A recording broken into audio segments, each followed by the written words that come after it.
Go green. Oh, I got you. There you go. All right, and we ready to go hot? Yep. All right. All right, ladies and gentlemen, I'd like to call to order the meeting of the Fort Pickett Local Redevelopment Authority. I'd like to get a motion to approve the agenda, please. So moved. Second. All right, it's been motioned and seconded. Any discussion? If not, all in favor signify by saying aye. Aye. Any disapprove? Okay, agenda's approved. Also need to get a motion to approve the minutes for June 15th and July 13th. Move to approve the minutes, move and adopt the minutes for June 15th, 2023, and June 13th, 2023. Okay, can I get a second, please? Second. Okay, all right. All in favor signify by saying aye. Aye. Any opposed? Okay. Unfinished business. We don't have anything listed under that tonight, so we're going to move ahead to new business. Mr. Costin, if you could lead us into the meeting date change. Yes, Mr. Chairman. Mr. Chairman, members of the authority, you have a memo before you from me relative to the authority changing its next meeting to August 16, 2023. I've suggested at 6 p.m. This will allow for you as members of the Board of Supervisors to attend the Virginia Association of Counties meeting the next day. Right now, the schedule of that meeting with VACO and your meeting are in conflict, and it would make it difficult for the county to have representation. So you have a suggested motion there. Do you want to take that item first, and then before I move to the next item? Yes, sir. Could we have a motion to approve the date change to August 16th at 6 p.m. for the next local redevelopment authority meeting? So moved. Could I get a second, please? Second. All right. All in favor signify by saying aye. Aye. Any opposed? All right. There you go, Mr. Costin. Meeting's moved, and we can move on to SVCC property conveyance. Okay. This is a follow-up to your closed session meeting. Well, this will be a week ago. The Commissioner of Revenue has determined the value of the property that's been requested by Southside Virginia Community College to be $30,000. With this information, staff would recommend moving forward with the transfer of the property to the college for the development of its fiber optic training initiative via Survey D preparation and the scheduling of a public hearing for August 16, 2023. Okay, board members, you heard the suggestion there by staff. We got any discussion on the matter from either board members or Mr. Hawkins? All right, there's no discussion. Could we get a motion to go ahead and move that to, you said you need a public hearing first, correct? Yes, we'd have to set a public hearing for the dispersal of the property. Okay, could we get a motion for, and I'm assuming for August 16th at 6 p.m. to do the public hearing? Yes, sir. All right, can we get a motion for that? So moved. Could we get a second? Second. All right. All in favor signify by saying aye. Aye. Aye. Any opposed? All right, there you go. Public hearing, August 16th, 6 p.m. Okay. All right, we'll move on to the staff report. Mr. Hawkins, you have the floor, sir. Yes, sir. I didn't have a flat tire this time, so I'm here on time. Thank you all for your patience last time. I apologize. I have just a brief report. LRA has hired a new maintenance tech, Johnny, and he is very eager to be a member of the team. He has maintenance experience, and he also worked for Piedmont Regional Jail for quite a while. And he worked in the maintenance department there as well. So he kind of has two different backgrounds, and it kind of works good for us because of our work crew, our corrections work crew. So it kind of works out nice. And speaking of that, our corrections work crew is continuing to do a really good job. And they are helping to maintain exterior and grounds very well. LRA is moving forward to hire Royal Pump and Well out of Powhatan to work on the Officers Club HVAC system. It's a geothermal system, which is a specialty that I don't have experience at. And it takes specialty parts and acknowledge that to repair them. So we had to order a new circulating pump to keep the entire building going. And it caught us off guard. We thought we were okay with that getting through the summer, and it went out on us. So, but it's already, the parts have been ordered, and it should be done quickly. The second thing is we hired a company called Short Circuit Mechanical to take down a chimney that's falling on one of our properties. It's in disrepair, so that contractor is going to take it down and repair the roof. And it's a small project, but it's an important project.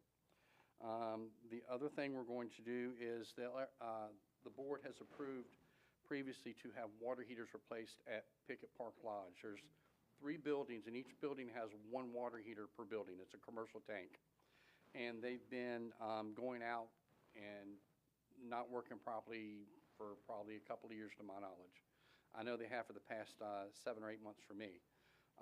So we finally had the money in the budget, and the board approved it, and they started work on it, ordering parts for it last week.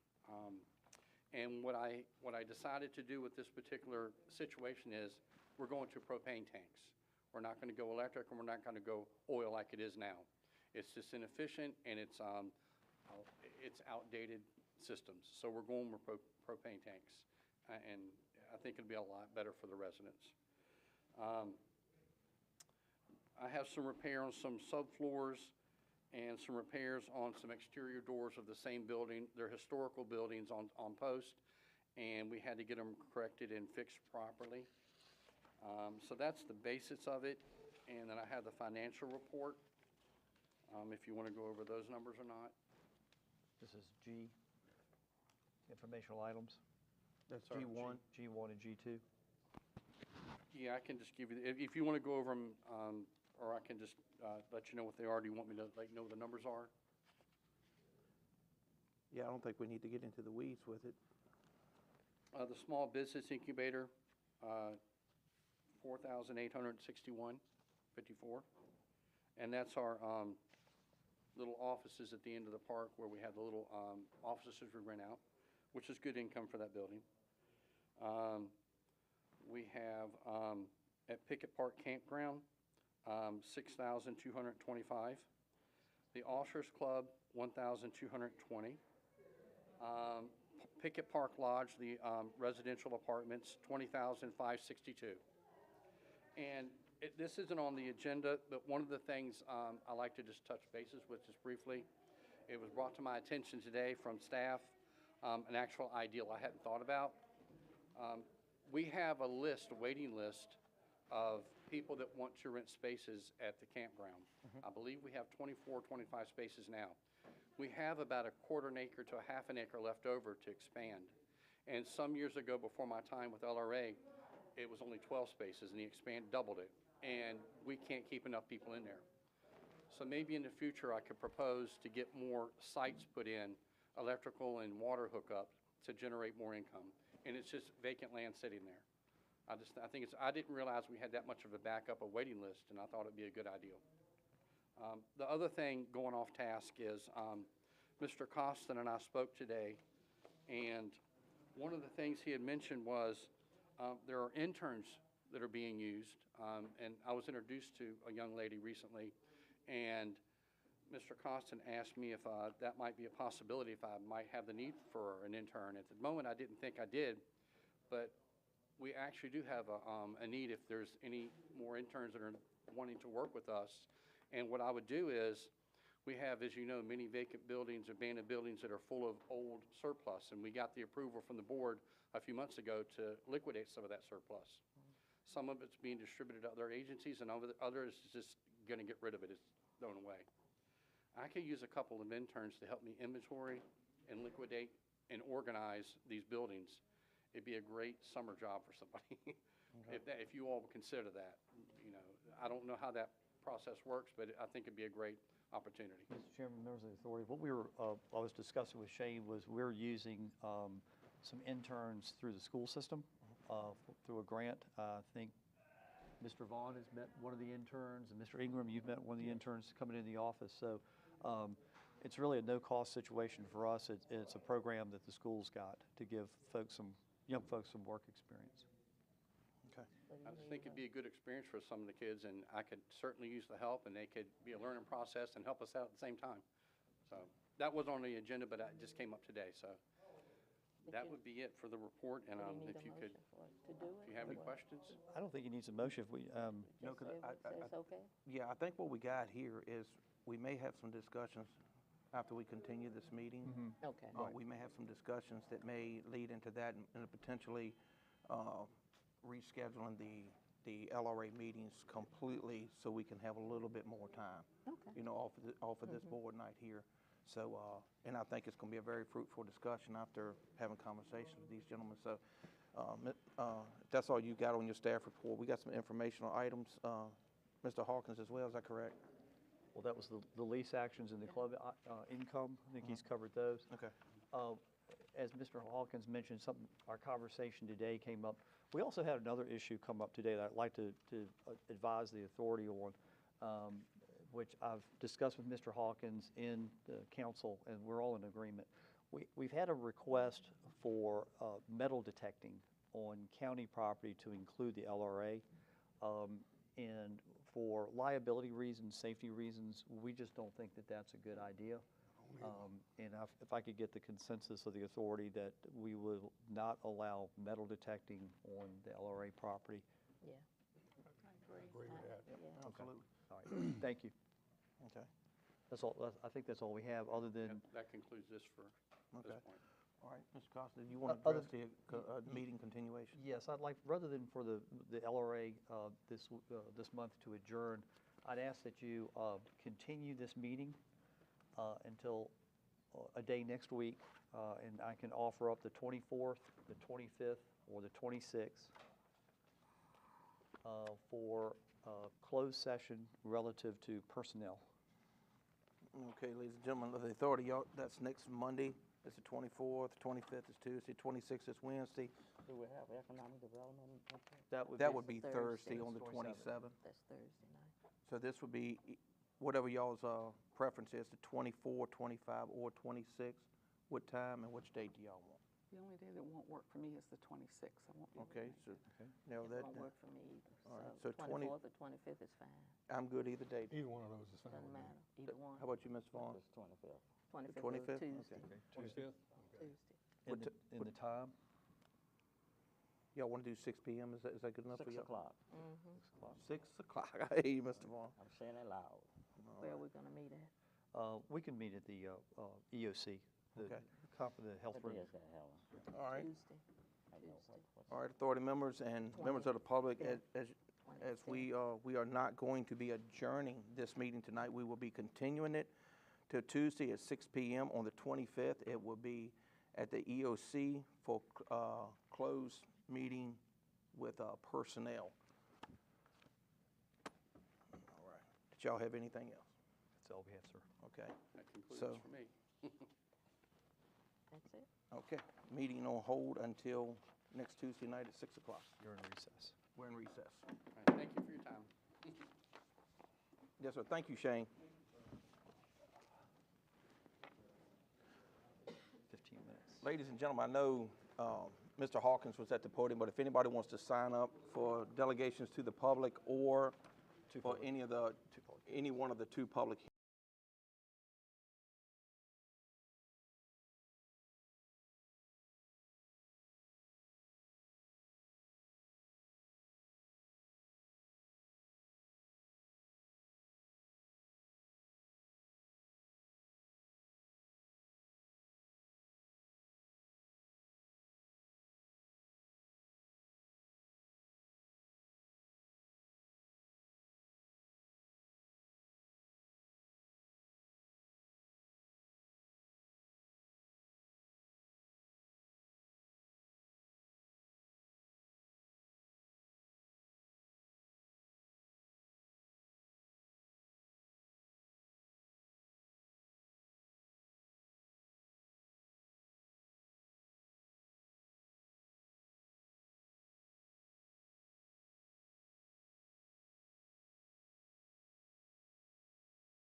Shingle.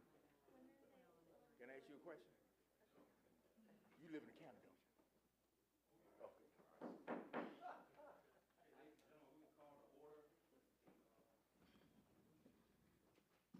Turn my microphone on. We'll call this meeting to order tonight, the Board of Supervisors. Before we get started, I'd like to say that Nottoway lost a good man, Mr. James Dice. And I'd like to keep his family and all our thoughts and prayers as we move forward tonight. And I'd like for this board to consider, with Mr. Dyson's accomplishments of his life, potentially doing a resolution for him and his family at next month's excuse me, at next month's meeting. I agree with that. Okay. That should be great. All right, and tonight, during our invocation, I'd like to welcome from Christ Community Center, Mr. Pastor Rick Payne. Mr. Payne, if you don't mind, would you please come up and give an invocation for us tonight? Thank you for being here, sir. Board members, thank you for inviting me. Yes, sir. I'm not going to be long, I promise. First of all, I thank you for being servants. I thank you for the work you do for our community and for you do for the county. Somebody's got to do it. I don't envy you in the least little bit, to be honest about it. And I'm kind of grateful that you up there instead of me today, that's for sure. But what I want to talk about real quick is servanthood. One definition of being a faithful servant, according to the Bible, is to be devoted, helpful follower, to be humble before God, to be ready to act as God nudges and inspires us, to help meet the needs of other people, and to remember that it's not about money or reward. And the scripture I'd like to read is as Psalms 116, 16 through 17. I'll complete what I promised God I'd do, and I'll do it together with his people. When they arrive at the gates of death, God welcomes those who loves him. Oh God, here I am, your servant, your faithful servant. Set me free for your service. Let us pray. Father, we thank you for the opportunity to be here tonight, Lord. There's a lot of work needs to be done tonight, Lord. I pray for patience and calm and just people to hear each other. We need to listen to each other, God, and that's what needs to take place tonight. I appreciate those standing before me who are going to help this community, this county, Lord. Just watch over them, guide them, give them humble hearts, and let them know you love them. In Jesus' name we pray. Amen. Amen. Thank you, Pastor Rick. Ladies and gentlemen, if you would, please stand and give the Pledge of Allegiance. I pledge allegiance to the flag of the United States of America and to the republic for which it stands, one nation, under God, indivisible, with liberty and justice for all. Thank you all kindly. All right, board members, need a motion to approve the agenda, or is there any amendments to the agenda we need to discuss? Staff has none, Mr. Chairman. Okay, need a motion to approve? Move to approve the agenda as presented. Can I get a second? Second. All right, properly motion is second. All in favor signify by saying aye. Aye. Any disapprove? Agenda's approved. Board members need approval of the minutes for the regular board meeting that was held May 18th, 2023, June 15th, 2023, and the work session minutes held June 20th, 2023. Mr. Chairman, I so move. Okay, can we get a second? Yes. Second. All right, all in favor signify by saying aye. Aye. Aye. Any disapprove? Minutes are approved. All right, ladies and gentlemen, just before we're going to start the delegations from the public, I want to address one quick item at our last meeting that we had. And the following Friday, I issued a statement to the... Excuse me, I'm sorry, Mr. Chairman, we need to do a mic check. Apparently Yes, mine's on. can you check the podium? I don't think it is. It's not on. Yeah, I heard that. I can hear my trumpet. I'm not getting mine. Hello? Y'all look like you're swatting flies up here. Are we okay, Ms. Kelly?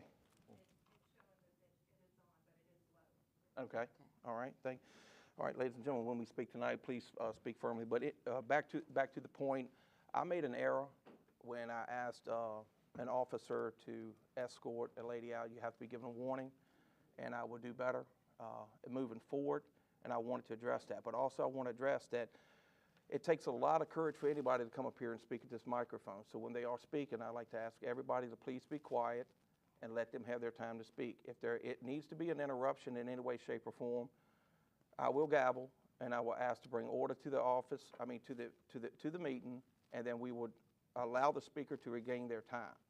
But all I'm asking for is to be, show decorum and civility to the speakers as they come forward and speak tonight. Thank you. First speaker, delegations from the public. Mr. Sonny Abbott.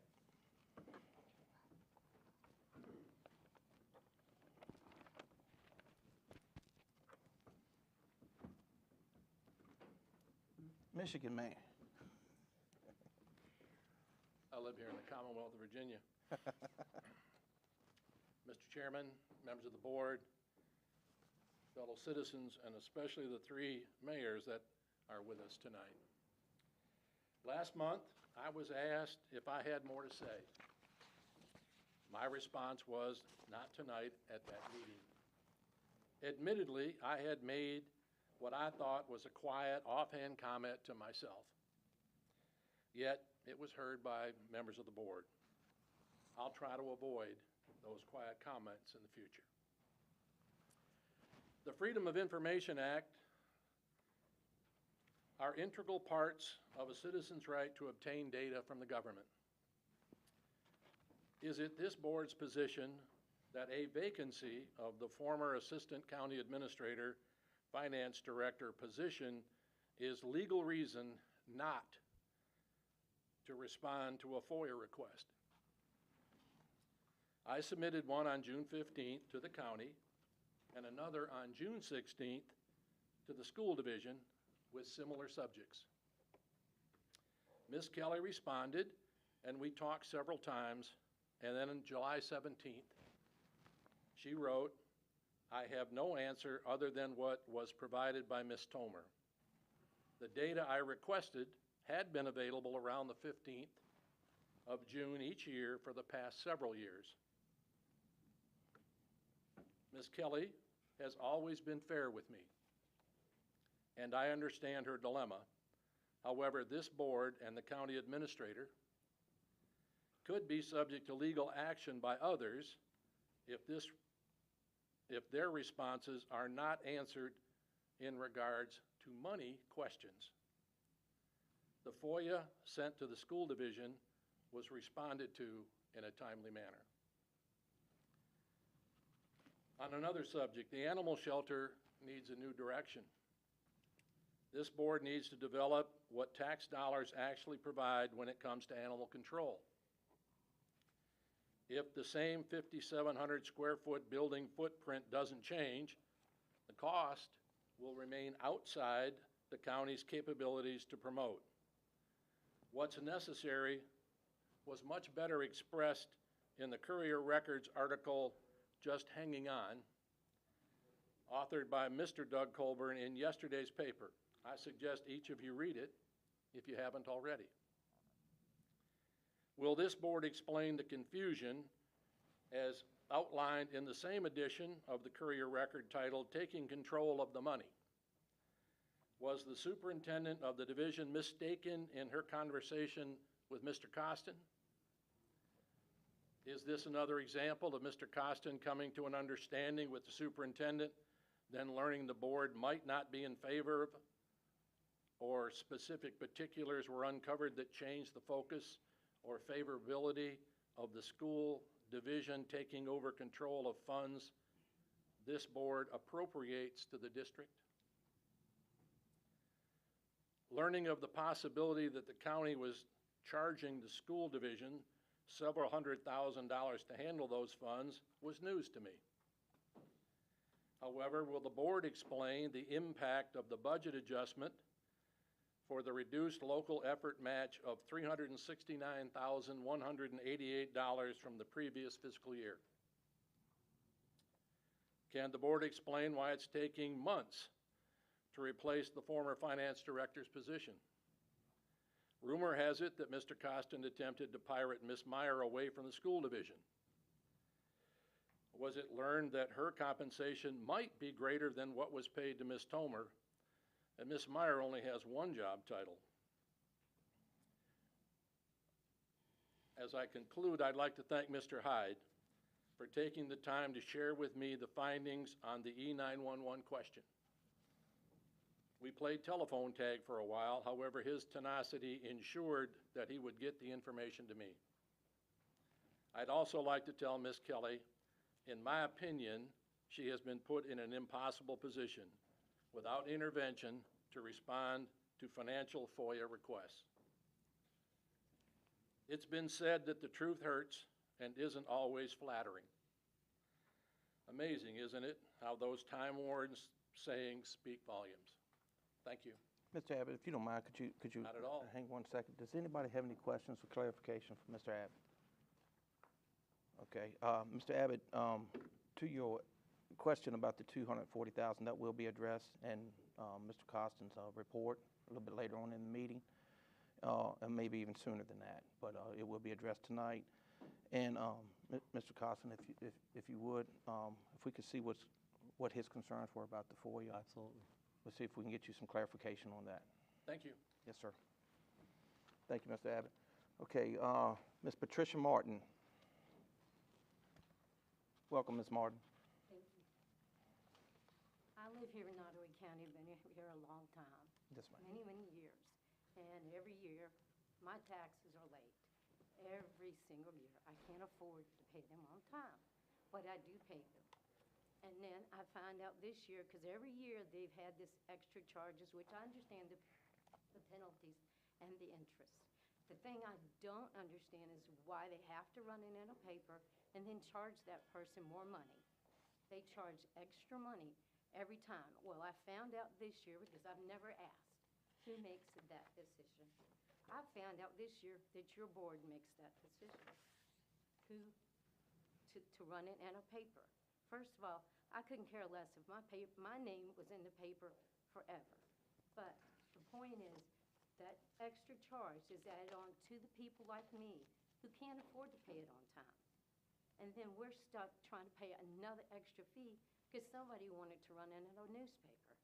My question is, why is it being run in the newspaper? Why?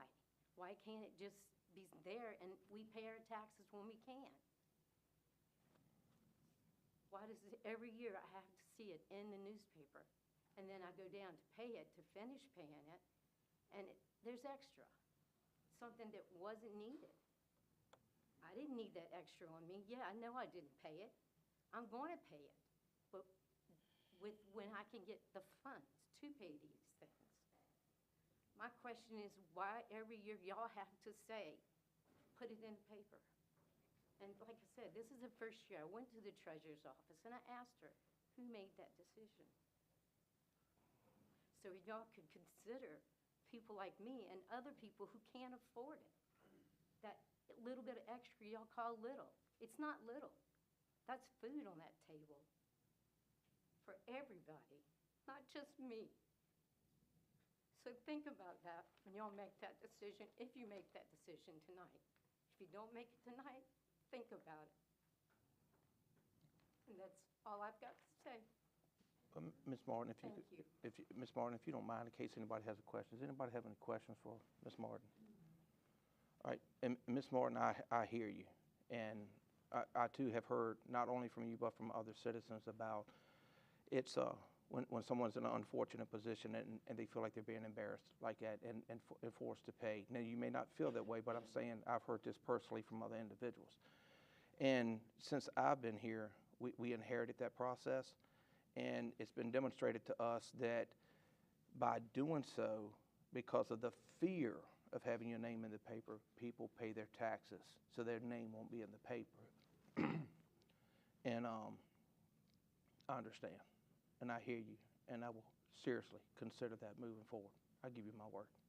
Thank you. Y'all consider that when it comes up, Yes, ma'am. so that people don't have to say, hey, where am I getting that little bit of extra? I can't tell you how much it is this year, because I don't know. Yes, ma'am. But thank y'all for listening. Yes, ma'am. And please think about that when that comes up. I will. Thank you. Yes, ma'am.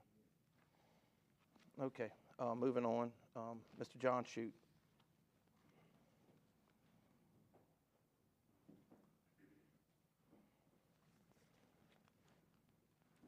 Good evening, Chief. Good evening. Tonight, let's not construe me as chief. I'm here as a landowner. What I'd like to talk to you about tonight is the boundary adjustments. I think it's on your agenda tonight to discuss it further. First thing I want to make clear, what these towns do, what it is that they want to do, I have no opposition to as far as to them doing it, as long as all parties are considered. I'm a property owner on Chute Road, which is Ms. Simmons' district. One boundary adjustment borders my property. One side of the road would be the town of Crew. The other side of the road would be the Chute Farm. Where I live on B.C. Bourne Road is being bounded by the other property adjustment. Where my wife and I live, one part of our property will be bounded on 3 sides by that adjustment. I have no qualms with what the towns wish to do. My concern is, and the reason that I'm voicing it, I was almost one of the property owners taken in by the boundary adjustments. This is probably the largest boundary adjustment Nottoway County's ever seen in its history. I would almost bet on it.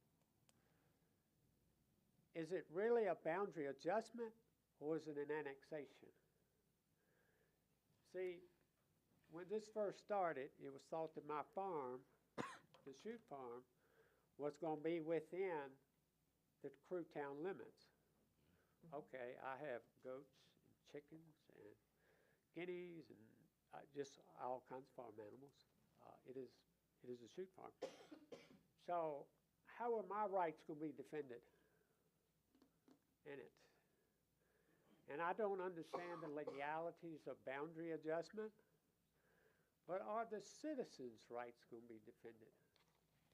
I know that some of you live in towns, others of you own your own property. A person's property is their castle, and they have a right to decide whether someone can encroach on that property and tax them without any representation at all. Now, annexation is a totally different ballgame altogether. It goes to the courts, a special court is appointed, and the landowners and so forth, and even the county whose territory is being annexed becomes the defendants, and they're open to legal counsel. In other words, they can hire their own attorneys and be represented in the annexation. I believe that both of these adjustments fall under annexations. To me, a boundary adjustment simply means you're taking in a piece of property over here that was not incorporated into a place when it was supposed to have been, or possibly to extend a street that you already provide services to. These boundary adjustments are sizable.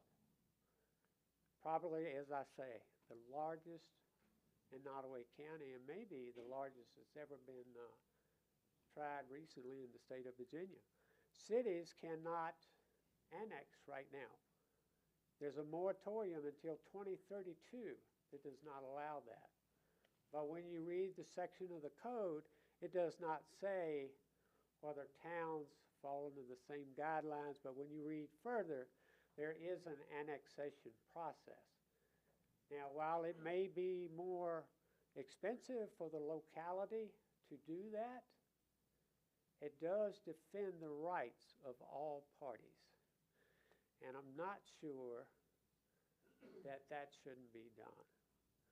I would ask you to consider it because I was almost the property owner who would have to hire my own counsel because, seriously, in my view, any town that would take in any part of my property, knowing both towns, they could not provide me services. Shouldn't the town or county or city provide those services just as they would to any constituent within their boundaries? I mean, you're asking people to pay taxes to a locality that doesn't serve them. I appreciate it. Thank you. Mr. Shute, if you don't mind, one second, does anybody have any questions for Mr. Shute? Okay, and Mr. Shute, just to be clear, are you currently incorporated in either one of these boundary line adjustments? No, I'm not. Okay. I am not. I'm bounded on 3 sides on the B.C. Bourne property, and I'm bounded on Chute Road. I own both the houses that are right in that boundary adjustment, and of course, my wife owns the home we live in. So the boundary adjustment for Burkeville, it comes up, it goes down our property line, cuts across the back of our property line, comes back up this side of our property line, and then continues on. Okay. So just something to think about. Okay. Thank you. All right, thank you, Mr. Shute, I appreciate it. Mr. T.J. Oliver. Good evening, Mr. Oliver. I'm going to stick to this script. I'm not going to stand here and debate from one man to another the differences in their interpretation of Virginia law. I've made my statement. Plessy Morissette, we all know, has made many. Tonight, I'm here to give the citizens of Nottoway County a simple reminder that a man like Plessy Morissette himself has reminded every single one of us that he is nothing more than a non-resident developer. This is based not just on his actions, but also upon his recent signature in the Courier stating, developer, Amelia County. Everything he does and is doing regarding land in this county is to simply gain profit for himself and his family business with no account to the damages that can, will, and have occurred to the citizens of this county. This is a statement that not only applies to him, but also to any other future developers looking to develop land in our agricultural districts. Think of this. By allowing agricultural land to be rezoned and a development or subdivision built, all it will do is open the door for more developers to come into Nottoway County and take away from this county's culture, as well as strip the citizens of this county that reside in the agricultural district of their current unrestricted rights that they have to their property. This is something that I also find very entertaining, considering that Mr. Morissette has recently cited a Supreme Court case that deals with just that, taking people's personal property rights away from them. This is not what is in the best interest of this county, nor its people. I simply ask this, is a developer's financial profit and gain more important than the property rights of citizens of this county? When a developer is done with a project in an agricultural district that they've rezoned, they leave and move on to another project. However, it's the citizens that are left to deal with not only with higher property taxes, less resources like water, more restrictions on their once unrestricted land, what to do with animals that they no longer are allowed to keep due to this rezoning. Members of hunting clubs have to find new places to hunt. There is also now more sewage waste from the extra septic tanks that have been added to this area. And land that has once been full of animals such as deer, turkeys, rabbits, and more have now been scarce and sacrificed, which only hurts the families in that surrounding land that sometimes hunt those animals to feed their families. I'm not stating that Plessy Morissette's a bad man or has any will or intent in what he's doing. I can say that if I was a developer for a living and that's how I put food on my family's table, I might be doing the same thing. However, I'm not. I'm one of the homeowners and one of the citizens of this county who's going to be affected by the subdivision that he wants to build on Lee Lake. What many people fail to realize is that there are consequences to developers being allowed to rezone agricultural land into residential land. And the people that will pay those consequences are the citizens of that county. Now, whether the law decides it wants to be on Plessy's side or Nottoway County's side, we'll find that out here soon. But what needs to be known and what should be determined by the people of this county and all the landowners surrounding the property that is currently involved in this is whether or not land being rezoned from agricultural land to residential, which will strip property owners and citizens of this county of their unrestricted property rights, is what is best for the citizens of this county. Especially once you consider that once this door is opened and a precedent is set, what does that tell other developers? Furthermore, I remind everyone that a Rock River home has an average cost of between $300,000 and $4,000, with few of them being at $250,000. In 2021, the U.S. Census Bureau for Nottoway County showed that a median home value in this county was $156,600. What it also showed in 2021 is 21% of the citizens of this county are living in poverty. I ask you this, how are these high-priced homes going to bring affordable housing and pride of ownership to the current citizens of this county? How are they going to affect the current citizens when it comes to paying their property taxes? All issues that have been addressed before I even stood here tonight. Furthermore, it has been recently reported that in 2012 and 2017, between this 5-year gap, more than 11,000 acres of farmland in this county has been rezoned. I truly wonder what that number sits at now. Is this what the citizens of this county want? Is this the culture the people of this county want to move to? Or do we want to remain a small-town county with small-town values?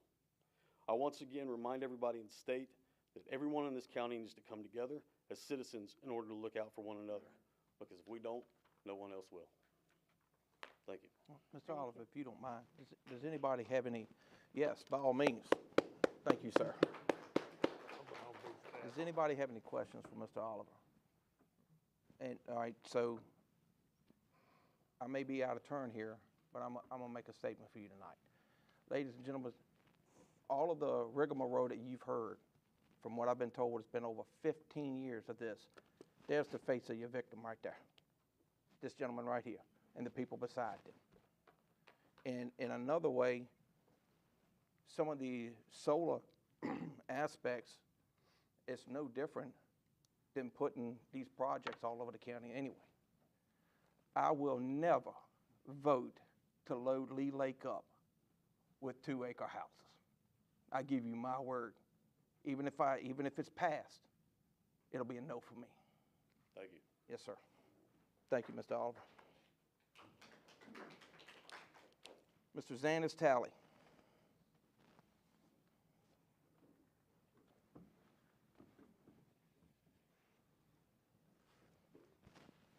How you doing, man? Well, sir. Good, good. Good to see you again. Oh, it's a pleasure.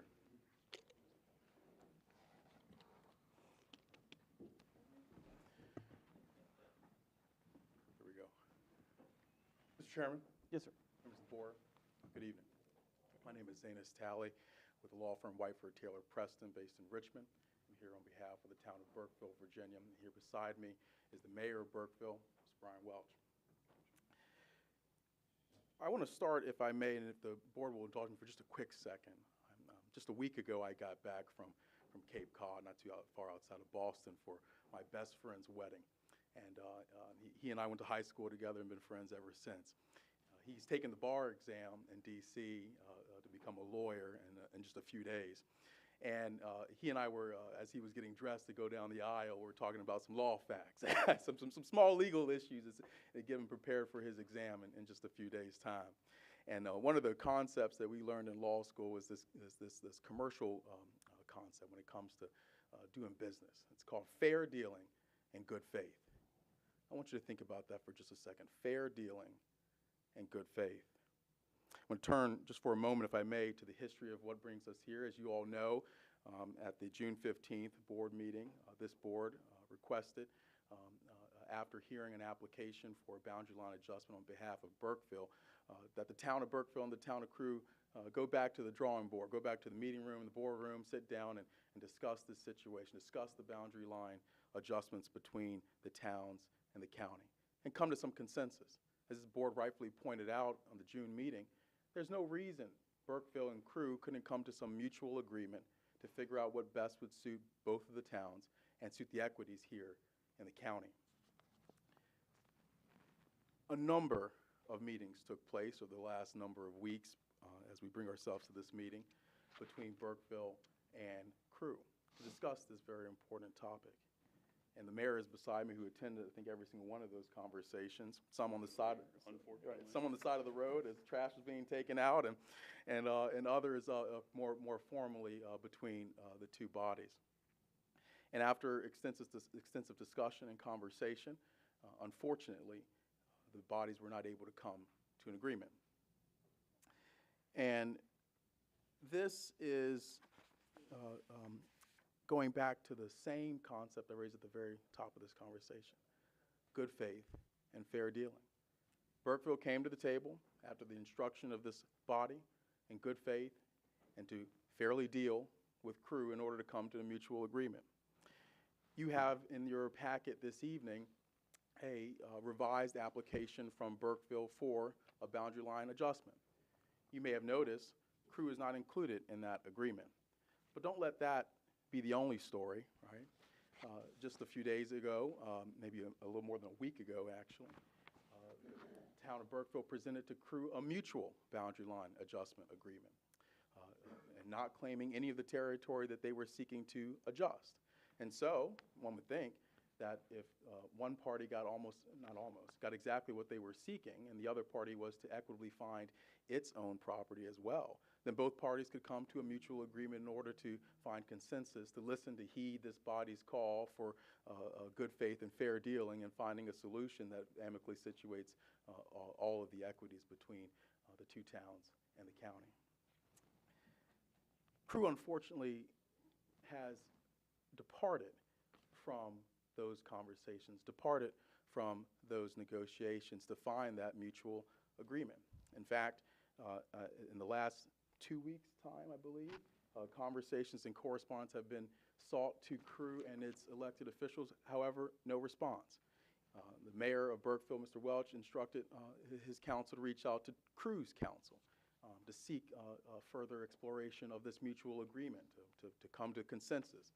And unfortunately, Crew has not given any response.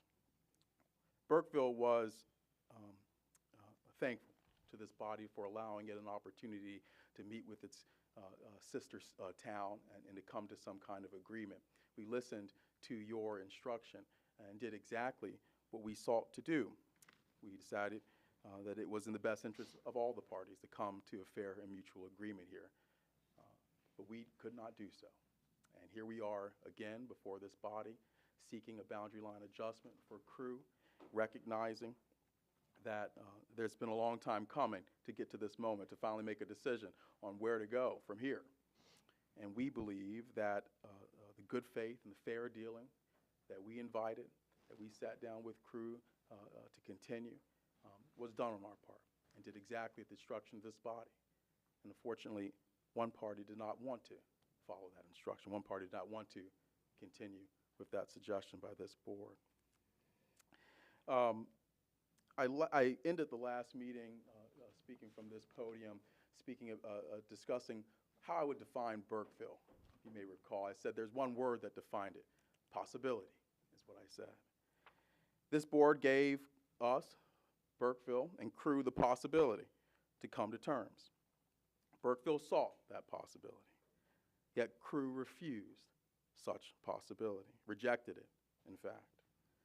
And so we're left with the last possibility, a decision from this body to decide the equities between the towns, to make the right decision, as you all have professed and as we have sought to follow through on, and to respect the equities between the parties here.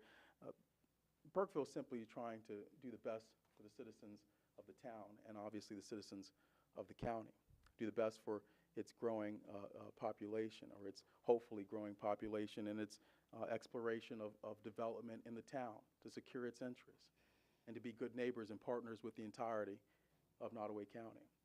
And we just ask for your assistance and to give us that, as I noted before, that possibility. I know this meeting's... Mr. Talley, we've passed the 5-minute Yes, sir. mark.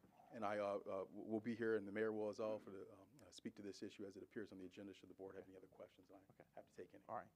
Thank you, Mr. Jones. Okay, was there anybody that did not sign up for delegations for the public? Not the public hearing. Okay. All right, we're going to move on in the agenda then to the public hearings. Mr. Zodi, if you would, please. This is for the special exception for Tropical Treehouse. All right. Thank you. Welcome. What we have tonight is a special exception request for property located on Green Hill Road, north of County Route 609. The property owner, Cross Creek Nursery, is requesting a special exception permit to construct a duplex at the nursery, across the creek nursery, to house workers that are needed for monitoring acres of covered production greenhouses for temperature, irrigation systems, greenhouse ventilation, and related structural issues. The site is tax map number 22-75, zoned A1, agricultural, and it contains 82.43 acres. The comprehensive plan, what I did address, I'll jump back to the zoning compatibility, was about housing. And there's also, it states that as population in Nottoway County grows, so does the demand for available and affordable housing stock. This growth will also put demands on land use and where housing stock will be located. And it does go on to say a goal is to promote a range of safe, affordable housing for all Nottoway County residents. Now, in terms of the zoning analysis, all adjacent properties in that general area are zoned A1. There are some dilapidated structures along Green Hill Road, but there are a lot of single-family homes, which are, I assume, associated with farming. With this issue, staff had reached out to VDOT, and I do have a letter in my file from VDOT that says they have no objection to this. Now, this isn't the end of it. If this is approved, then the landowner will have to go to VDOT and apply for entrance permit for that particular area where the duplex is located. And then, if VDOT's okay with that, that's when they're going to look at site visibility, distance between other entrances and whatnot, and other visual hazards. I've verified that with Paul Henson with VDOT this afternoon, and I just want to point that out. Second issue is point out to me that on our findings of fact, item number 17, I've mistakenly left in Indian Oak Road. Because as you all know, most of my special exceptions are in the country. And the conditions very generally are similar. So I apologize for that mistake and for anybody who was perturbed by that mistake. But I did go through the findings. We have a need for housing. We have a need for affordable housing, and we also have a need for agricultural workers in this county. And I'm a firm believer in those as accessory uses. When I'm working through my zoning ordinance revision, I'm thinking about these current factors. And we have to accommodate workers on farms. We have to do that because there's already squeeze for all other types of housing. Anyway, sorry for my little diatribe there. The 37 findings of fact, which are located in the zoning ordinance, for me as a planning director, indicates that this is a recommendation for the application subject to the conditions below. Number one, this special exception is granted for duplex for employees located on tax map 2275. This special exception may be revoked by Nottoway County or by its designated agent for failure to comply with any of the listed or amended conditions made by staff, the Planning Commission, and or Board of Supervisors. There must be septic and well permits issued by the Health Department prior to occupancy, and must apply for and receive a certificate of occupancy from the Nottoway County building official. Now, I would like to point out something, Chair. On number one, the recommended staff conditions, it says specifically that it's for workers. So if this use for workers were to go away, they would need, and they wanted to rent to the general public, the duplex, the 1,400 square foot duplex, 700 square feet on each side, they would have to amend it and go through the public hearing process again. It's not something where I have discretion to do that. I'm not going to usurp, the spirit of the law as well as the spirit for this condition. So with that, the Planning Commission heard this last Tuesday, and they voted favor. I think we had 10 people in favor. I'm still in shock about that.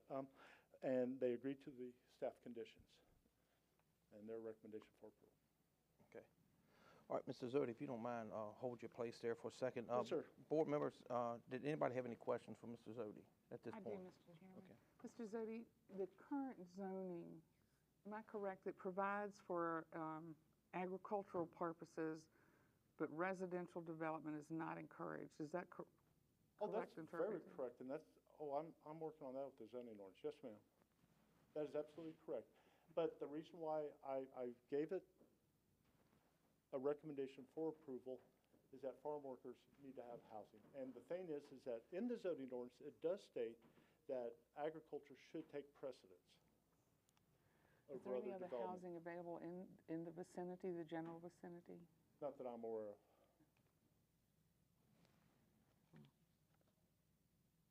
And I realize, and that's why we have special exceptions for duplexes, because it's the country. You don't normally see a lot of duplexes, but we do realize that there is a need for worker housing for the agricultural activities. And I think we can address that in our zoning ordinance with your assistance, of course. Yes, sir. Did you have anything else, Ms. Shepherd? Okay. Hold your seat if you would, please. Sure. All right. Board members, I need a motion to open the public hearing for the special exception for Tropical Treehouse. So moved. I second. All right. Any more discussion?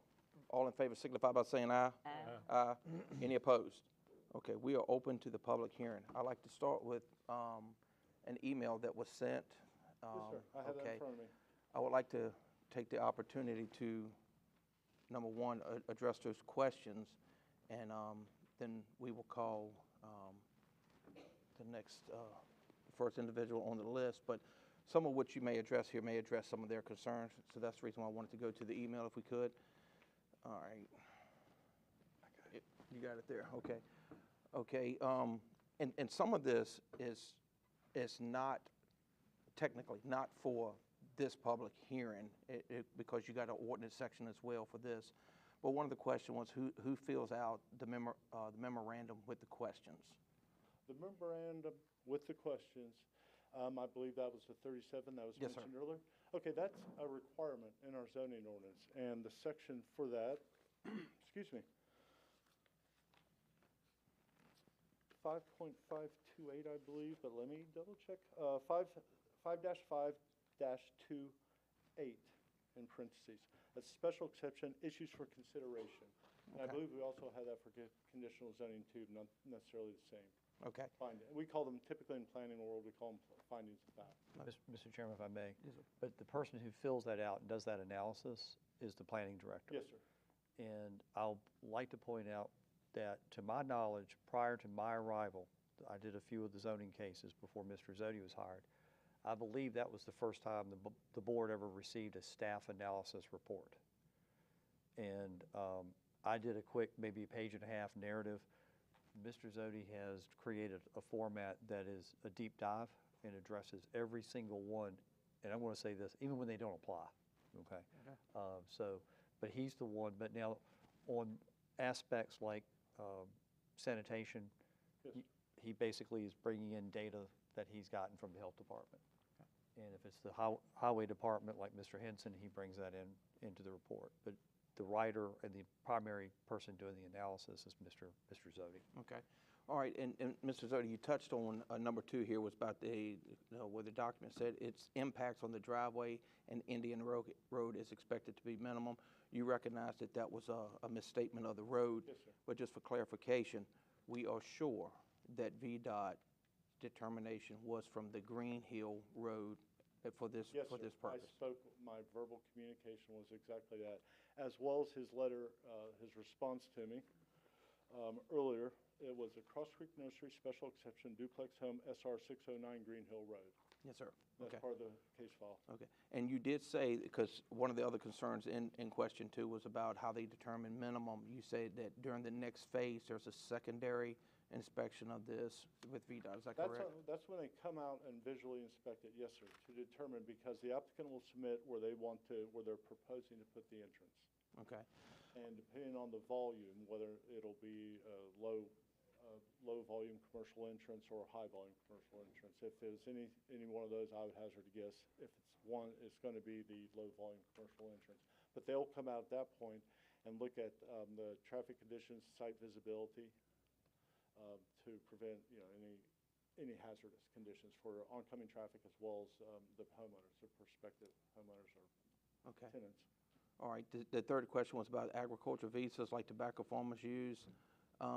Basically, the question is the company bringing in temporary visa workers If so, whose responsibility is it to monitor how many workers and how long they will be here? Okay, first of all, that is not a zoning issue. Okay. That is a federal issue, and I would presume it to be Department of Labor, INS, but that's not something I look at. Okay. That's not a consideration. So essentially, if there was any issue with that, they probably would need to reach out to law enforcement to Yes. have that, the proper department reached in at that point. Okay. No, I can't. Mr. Chairman, if I may, Anyone here from there, Yes. from the company? Mr. Yes. Speak? Yeah. Or guest? Mr. Chairman, if I may, this kind of comes down to an old adage. It's a land use, it's not who it's being used by. Right. Okay. Okay. All right. The other question was about the number of workers, where would be potentially 4 workers, 2 per unit, but there could potentially be 8 persons housed. And whose responsibility is it to monitor exactly how many persons will be housed there, and if they are truly employed by Cross Creek Nursery? Okay, I can only do so much with that regards. The septic it's spec'd out for bedrooms, okay? That's gonna determine how much you can have there. And look, this is the bigger issue for VRBOs and short-term rentals. I'll tell you all that right now. I can't go into the house, and I'm not authorized by the state. Okay.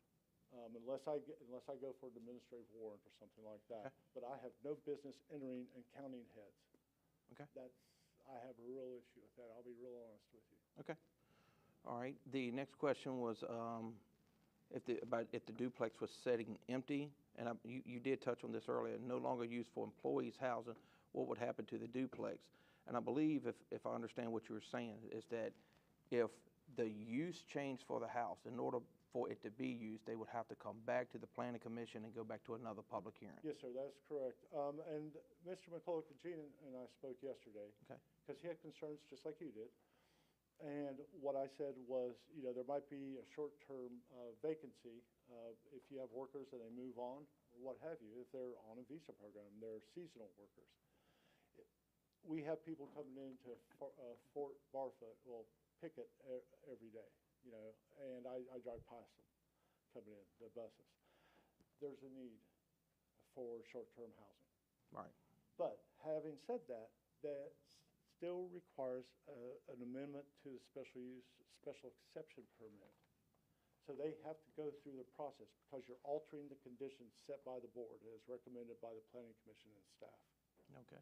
All right, we're almost done here. It says the memorandum, it was presented as the company wants to provide housing for said workers, especially since their representative had earlier stated this application is due to inadequate available housing, but they noted that they would be paying rent. Okay. Yeah, fine. I'm not sure what my response is, but it's fair, as long as it's affordable. Yeah. Okay. Again, I don't monitor that. That becomes a rental property then, right? Well, and see that, I guess my question, If they're paying rent, it's rental property. Yeah, but we don't have regulations regarding rental property. Well, then, what you were saying before was if the workers moved out, we'd have to do something else if they wanted to rent it to somebody else. Right. Well, it's rental property. No, sir. I agree with what you're saying, but it says specifically in the first condition that duplex is for housing workers at this site. so the workers are being charged rent, but they're first and only due. That's the purpose of this. Okay. Who's going to make sure they're workers? Well, if you guys want to have me do that and give me a badge, I'll be happy No, to do that. I'm just saying, the company that wants to do this ought to have a list of who's going to be living there. Right? And you can always have that condition. Well, what I'm saying is, I would be concerned if somebody moved out and somebody else shows up, but they're not a worker, and they're paying the rent. Would the board consider a condition that there has to be an annual statement submitted that the workers for the past year have been, the occupants of the building for the past year have been employees of the business? I would say you have to. I'd be okay with that. All right. How about, Why don't you keep going? I'll see if I can craft something up Is real quick. anyone from that company here? yes, sir. Yes, but we'll get into that. Yeah, Are as you soon doing as it for we, them? yes, we're Yes. gonna call. But We're Mr. gonna- they're Zoe's the doing first his one. Why don't you first. let them talk? we will. We will. haven't gotten to the public hearing. The last one here for you, Mr. Zodi, was about the impact on emergency services, fire departments and rescue, and one of the concerns was about the potentially 4 to 8 people would be being at least 9 to 10 miles from the local fire department or rescue squad, and should this be a consideration? I think it should be consideration for every property in the rural areas of this county. Okay. All right, well, that was all that I had on this, and I appreciate your time, Mr. Zodi. I'm gonna go ahead to this list now, and we may follow back up with any other questions after this. Mr. Ingram, thank you for bringing that up, and, I can work with the board, and ultimately it's the applicant's decision, but. All right, thank you. Thank you. Okay, Miss Rebecca Hart.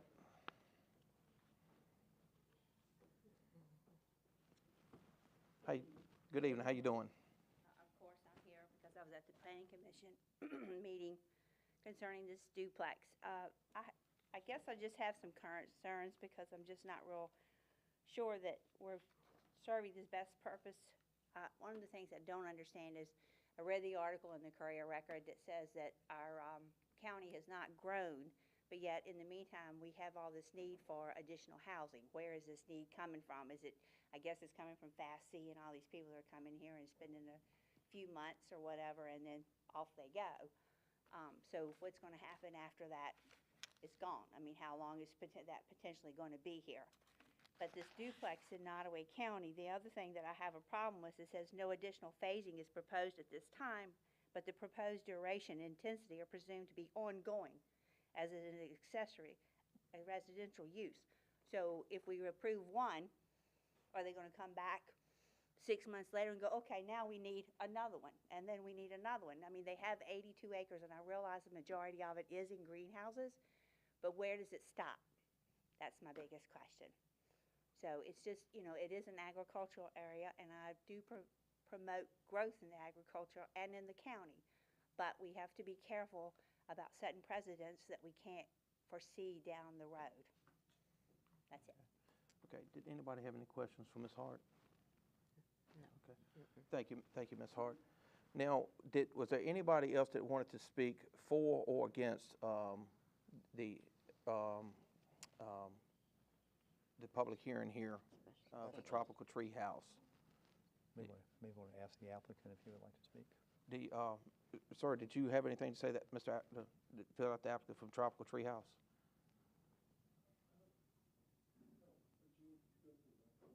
Yeah. If you have anything you want to add, I'd like to give you the opportunity. Just want to address the people that would be in each unit, 2 and 2. And the second half would be based on our growth of our company. Right now, we have 2. Possibly next year we might need 2 more. But as it stands currently, it's two men, and they're currently here, and this is their second year. They come in March, and they leave the first week in December and go back to their home. And really great people. But we tried for years to hire locally. It's been very difficult because it's hard work. So these individuals are very valuable, and but the idea of 4 and 4, it's just not going to happen. It's not large enough to support that amount of people. So it would be 2. Probably for 24 if we get the house built before March of next year. And then if we grow, and the reason for the growth is explained at the planning meeting, is we have Cross Creek opened a second garden center up in Hanover County in September of last year. So we have to grow more shrubs to supply both the Courthouse Road in Chesterfield and Hanover out of that location. So it's just more hands to do the work. That's all it is. Okay. All right. Did y'all have any? And I'm sorry, if you don't mind, could you? And because I just met you the other night, and forgive me, I'm horrible with names at times. Could you state your name, please? I'm Henry McAuliffe, but I go by Gene McAuliffe. Okay, Gene McAuliffe. All right. Did anybody have any questions of Mr. McAuliffe? All right. If I may, I just want to clarify one thing. You said that you currently have 2, and you may need 2 more. Right. Well, you were talking about employees, not not houses or duplexes? Right, yeah, two employees, correct. Okay. All right, well, I appreciate it, and appreciate your time. Was there anybody else that wanted to speak for or against this? Okay, I need a motion to close the public hearing, please. So moved. Second. All right, all in favor signify by saying aye. Aye. Any opposed? Okay, the public hearing is clear, it is now closed for the special exception on Tropical Treehouse. Board members, what is your pleasure? What is, any questions or concerns that you may have? Mr. Chairman, may I offer up that language? Yes, sir. I would suggest to help this situation along, an additional condition. And what I've scratched out is on the anniversary date of the granting of this special exception, the owner shall certify to the planning director that all occupants of the duplex for the past year have been employees of the owner. Okay, and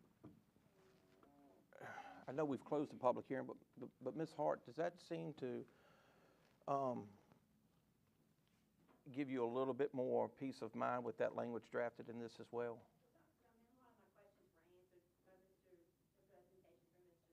Yes, ma'am.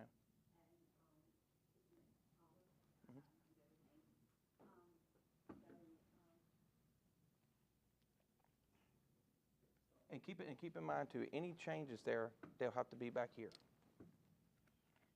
So you'll have that opportunity, or anybody else with any concerns would have that at the ordinance as they move forward, and then any other public hearings that may need to be held. Board members, does anybody have a motion for this? I understand it's in my district, but no, I can't make the motion. I so move with that we approve, Okay. also with the amendments that we have. Right, I agree. Okay. Yeah. We have a Amendments on it. Okay, we have a motion on the floor to approve the special exception permit with the read amendments by Administrator Costa. Do we have a second? Second. Okay. Any other discussion? All in favor signify by saying aye. Aye. Any opposed? Okay, there we go. That is passed, taken care of. All right, ladies and gentlemen, comprehensive plan, public hearing. Mr. Zodi. I have a guest speaker tonight, Mr. Fortune. All right. Special guest speaker, he's going to Mr. Chairman, as the gentlemen come to the mic and prepare, I'd just like to note a couple of things in a memorandum that I have for you. First and foremost, this is the third comprehensive plan that I've ever been involved with, and it is by far the comprehensive plan that's had the most citizen input. And we still got another hearing to go. I'd also like to recognize the fact that Mr. Zodi and I both came late to this process. It was already underway. But the process really got going and was kept going through COVID, and lots of transitional situations here in the county by Mr. Fortune and the rest of the staff at the CRC, and I think they are to be commended. Okay, thank you. And then finally, for them to engage and get anything done, it had to start with the Planning Commission. There have been a lot of members on the Planning Commission who have come and gone, but anybody who touched it from the Planning Commission should also likewise be commended. All right, okay. All right, Mr. Fortune, you have the floor, sir. Okay, I'm just going to keep my comments very brief. Hope that you can hear me through the microphone. Yes, sir. You may recall that there was a joint public hearing in January on this document. There were a number of concerns expressed, in particular about solar energy. We went back to the drawing board, so to speak, with the Planning Commission, and we actually added language in both Section 5, Special Policy Areas, and Section 6, Goals, Objectives, and Strategies to address solar. I would just ask the board to keep in mind that the comp plan is meant to be more general, more broad. It's your guide. Where you're going to get into the weeds, into the details, is going to be your ordinances. Not to say that you don't want to get into any detail with your comp plan, because the two do need to be in sync. But the comp plan is meant to be more broad. Your ordinances where you're going to get into your details. But just to keep that in mind, I hope everyone's had a chance to review the revised language in sections 5 and 6. I won't go into them word for word. It's a lot there. We could be here all night. But the plan, as Mr. Costin said, we actually started back in early 2001, and yeah, we did have some staff change, and it's been a long way to get here. But the Planning Commission in June did make a recommendation that the board adopt the plan, and that's why we're here before you tonight for this public hearing. I'll take any questions the board may have. Does anybody have any questions, Mr. Fortune, at this time? Okay. All right, Mr. Fortune, I appreciate you bringing that introduction. Board members, I will go ahead and ask for a motion to open the public hearing for the comprehensive plan. I move to open the public hearing for the comprehensive plan. Can we get a second? That's second. All right. All in favor signify by saying aye. Aye. Any opposed? The public hearing is open. First speaker, Mr. Sonny Abbott.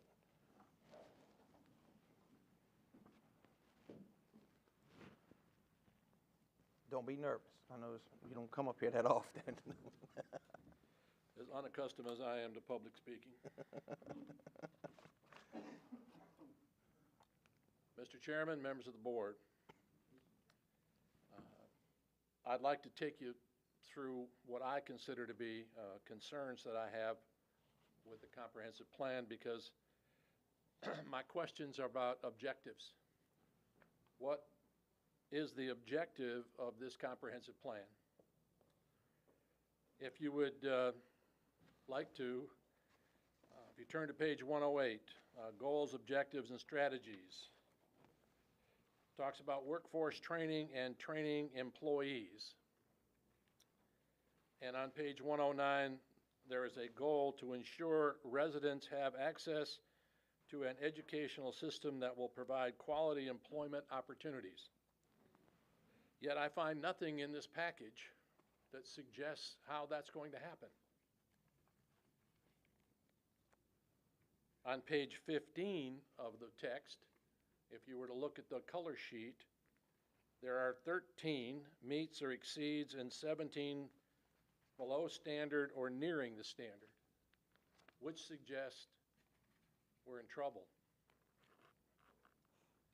On page 97, it talks about section 15.2-2316.6, defines a small project not to exceed 150 megawatts. Everybody knows what 150 megawatts are, don't you? That's 150,000 kilowatts. How many kilowatts does the county of Nottoway use in a given month? Good question, isn't it? Well, I think it's a good question because I asked it, but unfortunately, the document doesn't suggest what 150,000 kilowatts requires in land use, size or shape, number of panels to produce 150,000 kilowatts. Yet on page 98, there are recommendations. There are 21 bullet points. Yet the first bullet point needs to be removed.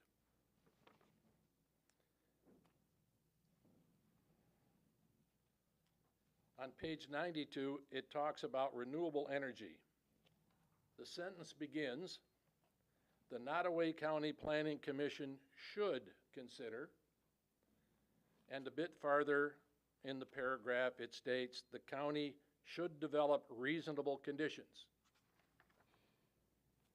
Would one of you be so kind as to point out which page the reasonable conditions are listed on?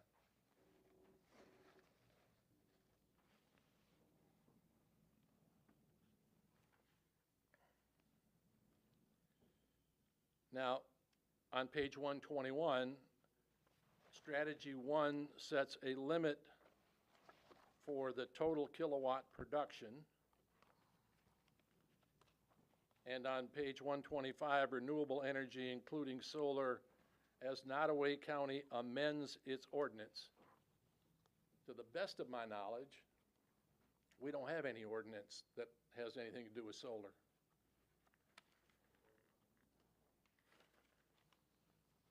This document, I'm confident, took a lot of effort, a lot of input, and a lot of time to put together.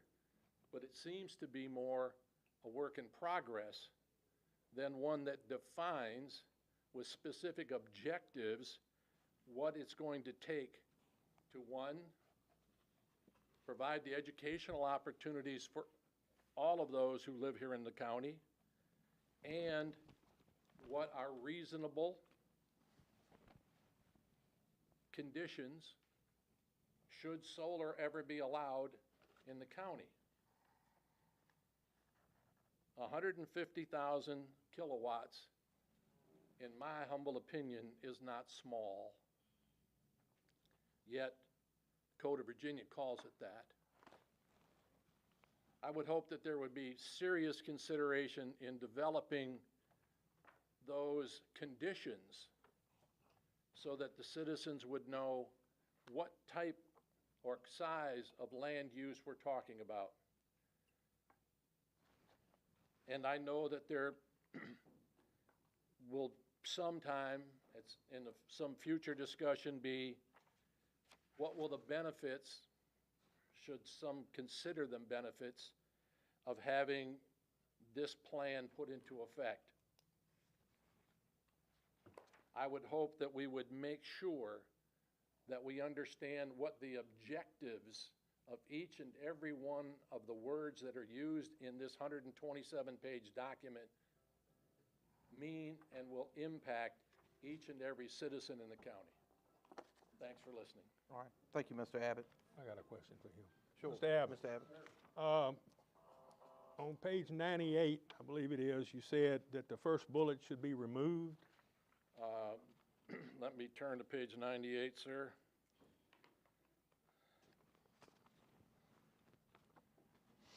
It's not my suggestion that it be removed.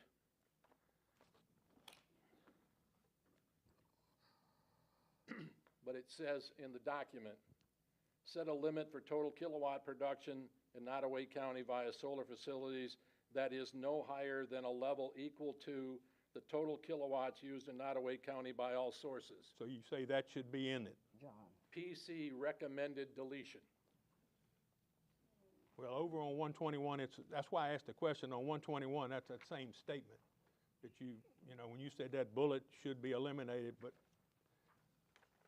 I'm with you on that. Sir, I'm with you on that. Well, and I appreciate that, sir. My suggestion is that this document, if it were to be eliminated, it should be gone already, if it were to be eliminated. My guess is, and this is just a guess on my part, that the authors, and there are plenty of them, and I give them respect for all of the effort that they did, they're going to expect the 5 of you to figure out should that line come out. I understand what you're saying. And there's, it's also, I think it's indicated one other time, on page 121, strategy 1, it says PC recommended deletion. Right. Now, I appreciate that you say you're with me. I am. Then if you're with me, I would hope that this document becomes much more developed in specifics so that every objective is clear. But thank you for your question, sir.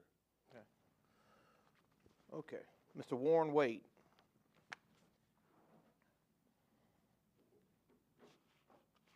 Good evening. Good evening. Good evening. I'm not very well known. I'm fairly new to the county, but I'm going to get up and speak a little bit on this issue. Okay. I moved here last October from Spotsylvania County, and right down the street from where I used to live is a solar farm. 3,500 plus acres, 22 miles away. In Fauquier County, there is another 1,500 acre solar farm. They've had some issues with these solar farms. And I'm not trying to be disrespectful to you, because it's a known fact. Some of them are maintained very well. There are things that happen. Panels break, they leak, whatever. They have some very corrosive materials in there. And my question is, they come down and build it here now. What about the future? Now, the solar farm in Spotsylvania, 3,500 acres, that's a lot of solar panels. It takes a lot of maintenance. But when the company says, oh, we're going to move on to Ohio, and now we're stuck with these solar panels that leak, that are not in good shape. And solar depends on one thing and one thing only, and that's sunlight. Moonlight doesn't do very well. You're laughing. Out west, they do have moonlight panels. They can explain it to you. I can't. But the bottom line is, I would hate to see us go into a situation where you have 3,500 acres of solar panels. I think at most, if you want to do it what I call piecemeal, that's fine. 200 acres here, maybe 150 here, there. But personally, I like wind turbines a lot better.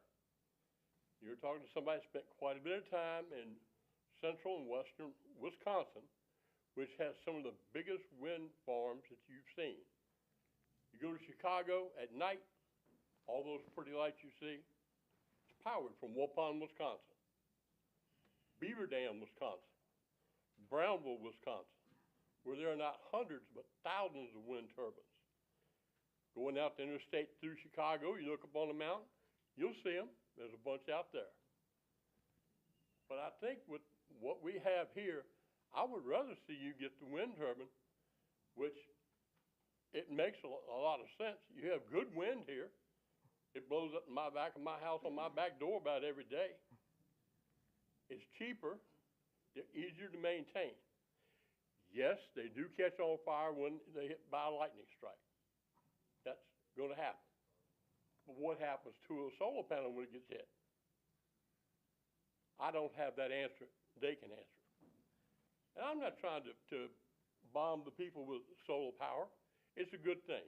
We have enough solar panels in the state of Virginia right here, right now, to light up everything from Atlanta, probably to Philadelphia, north to south, from the ocean, probably on into Ohio. Just in the amount of power produced on a daily basis. So we need to think about these things. Which benefits us better? There are a number of companies that do the wind turbines. And yes, there's one issue that the wind turbine has that the solar panel doesn't, and that's bird strikes. It's going to happen. Ducks and geese fly by, hawks fly by, buzzards fly by. They're going to get hit. It's something we can't stop. And there's nobody that can stop it. It's part of life. Now, if we get all this electricity from these solar panels, my electric bill going to go down? I mean, who are you going to sell it to? Dominion, Southside, there's a whole bunch of power companies. And I know it goes on the grid and they sell it like any other commodity. But it's here, it's us. Shouldn't we get a benefit from it? And I say this, and I'll say it like it is because you don't know who I am. I'm running for the Board of Supervisors. I'm hoping to be up here with you next year. Because I'm going to represent what I think is benefits to most of us. And there's not one person in this county that will say they couldn't benefit from having their electric bill drop. So let's think about these things and do a little more research. I know he can provide you with tons. Maybe get the people from the power companies that do the wind turbines come in and give you a presentation, give you the paperwork you need to do. And that's about what I have to say. Okay. Well, thank you, Mr. Wade. Appreciate your comments. And does anybody have any questions for Mr. Wade? Okay. Ms. Rose Wooten.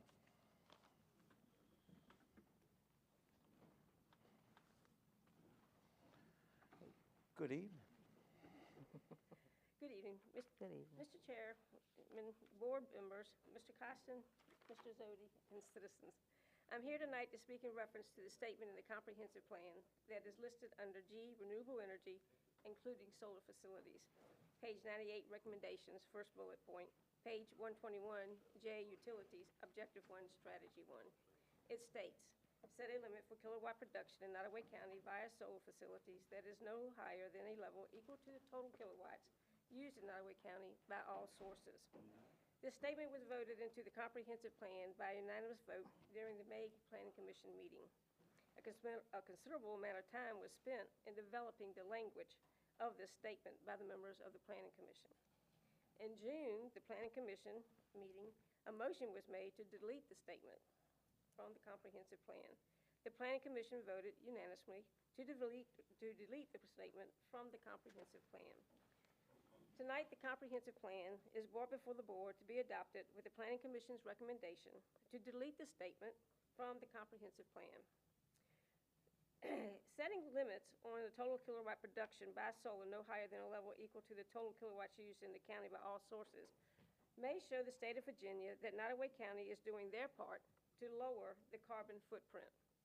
Let solar companies know that Nottoway County values prime farmland and forested land as economic assets.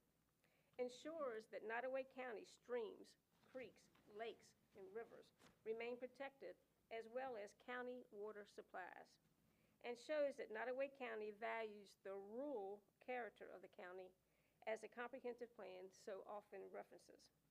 I ask the board, if you choose to adopt the comprehensive plan tonight, adopt the plan with the statements remaining as written in the comprehensive plan. If you choose to delete the statements, please consider an alternative form of limiting acres to solar facilities in the comprehensive plan. Thank you. Thank you, Ms. Wooten. Does anybody have any questions for Ms. Wooten? Okay, thank you. Patricia Martin? Okay. Okay, all right, no problem. Okay. Ms. Rebecca Hart? Okay, all right, no problem. I know this guy wants to talk. Ricky Rash. Come on here. You're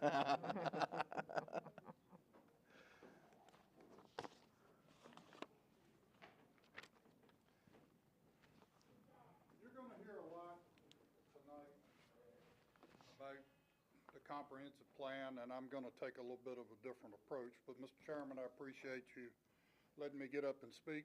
Mr. Ingram, I'm glad to see you up there, members of the board. Thank you, neighbor. Always a pleasure to come down.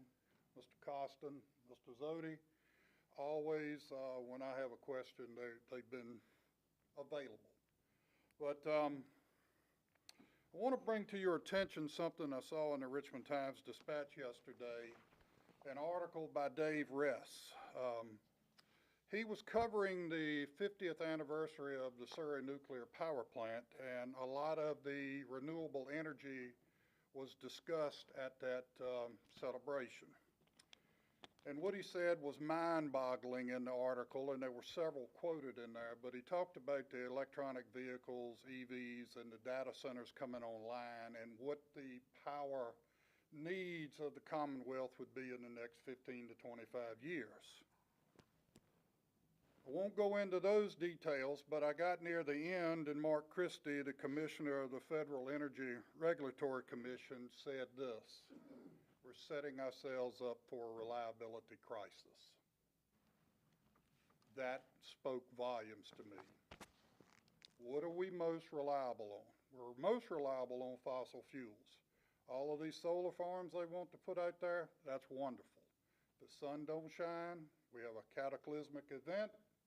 You can't go there and throw a switch on a coal-fired plant, a gas-fired plant. You certainly can't build a nuclear plant that fast. So what is our reliability? Now, I think it's been 16 years since the comp plan was redone. I want to make the parallel that Nottoway has a reliability problem, a reliability crisis. We've gone so long with our comp plan and other things in the county, now we're in need of revenue. What is your plan to get revenue? Sorry. They're letting you know you're on TV. Call right now. We need revenue. Where is it going to come from? I personally think that solar was one of the ways the county wants to come in and gain that revenue. But how much revenue does the county need? We have the courthouse issue, we have the animal shelter issue, we have a bill going to the school board for $240,000. Why don't we let the comprehensive plan, why don't you 5 members and Mr. Costin decide how much revenue we're gonna need in the next 3 to 5 years? What is that revenue stream? If raising taxes is it, I have a solution. Everyone on a fixed income, find a way to put solar on their homes. Reduce their light bill. If they need to pay more in taxes, there's your trade-off. Start with your low-income demographics. Install a solar, there are probably grants out there. It would be a win-win situation for the poorest members of our community, the ones that you all have the biggest concerns with in raising taxes, and find out what your revenue source is. And in most business plans, you figure out a number and you back into it. So that's all I have to say, but we have a reliability crisis here in Nottoway County. Thank you. Thank you, Ms. Rash. Does anybody have any questions? Okay. All right. Thank you, Ms. Rash. I believe is this Barnett? Or Bartlett? Barrett? Larry Barrett. Okay, I see it now. I'm looking at the email. Oh, this is Mr. Larry Barrett. I didn't have a statement on the solar stuff. I'm on something else, something different. Oh, would you hear? Signed the wrong one. But I just signed the paper. I just put the name on one. okay, okay, all right, okay, no problem. All right. Is it about the comp plan? All right, what was it in reference to? So make sure we get you. I saw about a 2-second head nod up there when Mr. Costin threw it out to y'all just before the meeting started about metal detecting on county property. Oh, all right, Mr. Barrett, if you don't mind, if we can address that after at a different point after the public hearing. Okay, all right. Blake Cox.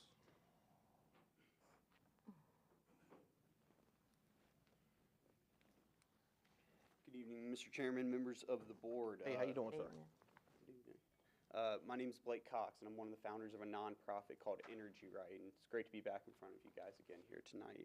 Just as a quick reminder, I founded Energy Right to encourage and educate around energy being developed the right way on the local level using conservative principles like private property rights and all of the above approach to energy, led by a market-based approach. And we want to ensure that there's a common sense voice on the local level when we are having these very important energy discussions.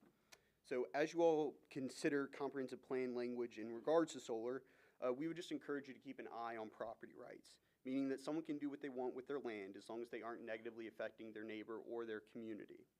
But also be mindful of the economic impact, opportunities that come along with clean energy investments. Solar should absolutely pay their fair share in taxes here in the county. It's also important to remember that additional tax revenue from solar projects won't cause strain on public services like other types of development would demand here in the county. These tax dollars can go to lowering taxes on your citizens, repairing roads, upgrading your infrastructure, funding your schools, or your first responders. Not only can these projects be a boost to your local tax base, but also a huge benefit for local businesses. There absolutely needs to be an emphasis on that. There's great groups being started at this point to accomplish that, like the South Central Virginia Business Alliance, who is the one-stop shop essentially for the solar industry to connect with local businesses and to try and get more local people to work on these jobs, because that's how counties can fully see the benefit. And I'll just close with this. As you all consider future language for the comp plan and moving into your ordinance, I would just encourage you to be selective in what you put in there.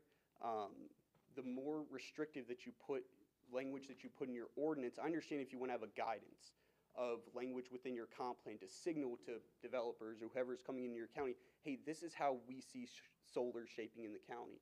This is how we want to see it. That gives that guide to them, also gives the ability to you to still say no to bad projects, but also gives you the ability within your ordinance to still shape good projects. So I would just say, don't put the overly restricted language, maybe eye that a bit more in your comp plan. I know it's supposed to be a bit more broad, but you can go a bit more prescriptive into your comp plan. So I would just encourage you to move in that direction. Thank you so much for your time. Okay, thank you. Anybody have any questions for Mr. Yes, Costello? sir. Who funds your organization? You Oh. say you're a nonprofit. Where do you get your money from? Who pays your salary? Absolutely. It is from industry folks, industry folks, other large nonprofits, and other government agencies. So you're being funded by energy folks. Sure. And energy folks. So that's where you're getting your salary. So that's why you're here tonight. Sure. I'm generally here to speak I in just want support to of solar. I just want to make that clear. I want everybody to know that. Thank you, sir. Yeah. And you're, bite my tongue on that one.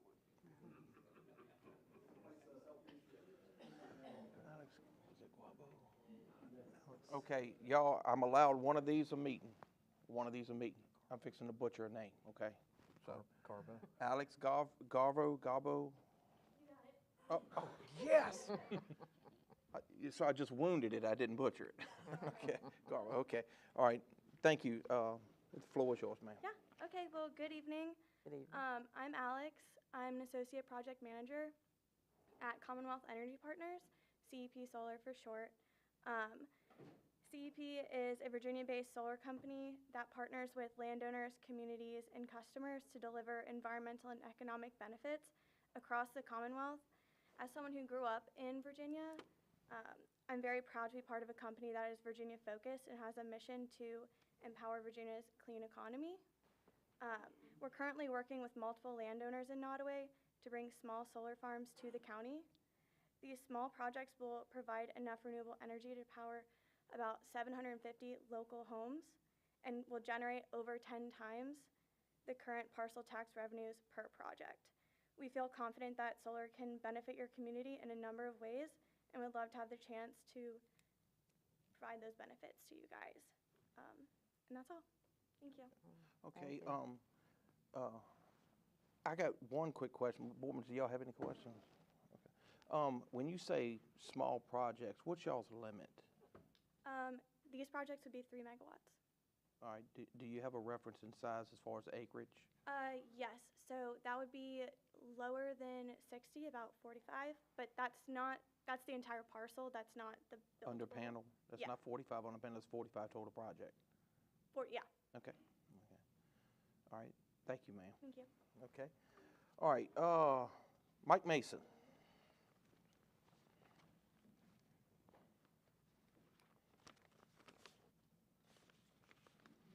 Good evening, Ms. Mason. Mr. Chairman, members of the board, Mr. Costin. I promise you I'm going to back into the comprehensive plan. Okay? I feel like a closing argument here with some of the things that I have to say. Early on, I think it was you, Mr. Costin, that said the citizens were to present only the facts when speaking out for or against industrial solar in Nottoway. And I've striven to do just that. Fact one, the proposed Dickerson Creek site is on the river. What could possibly go wrong? Fact two, this site has the same soil composition as the Bluestone and Grasshopper sites. In soil science, it's the most erodible soil there is when it comes to the K factor. What could possibly go wrong? Fact three, the site is directly over the plantation pipeline. What could possibly go wrong there? Crew in Burkeville get their water supply from the Nottoway River. Surely nothing will go wrong. Fact five, and this is new, I attended a DEQ meeting 2 or 3 weeks ago in Richmond. They're having a series of meetings throughout the summer to hash out ongoing issues with House Bill 206. It was disclosed in the first meeting that 69% of the existing solar facilities have regulatory issues with stormwater erosion. 69% of the sites. It's reckless to assume that given the facts 1 through 4, the Dickerson Creek site will be part of the 31% that does not have problems. These problems in turn become Nottoway's problems. Dickerson Creek will disrupt the most important wildlife corridor in this whole entire county.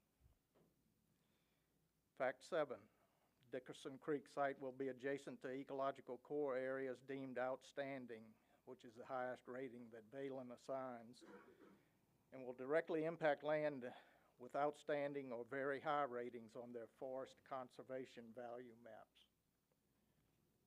Fact 8, no Nottoway citizen stands to benefit from a land transaction associated with Dickerson Creek. Not that there's anything wrong with the Church of England, which is the actual benefactor, but shouldn't we be looking out for citizens of the county? Fact 9, Mr. Alex Hamilton. Is he back? Yes.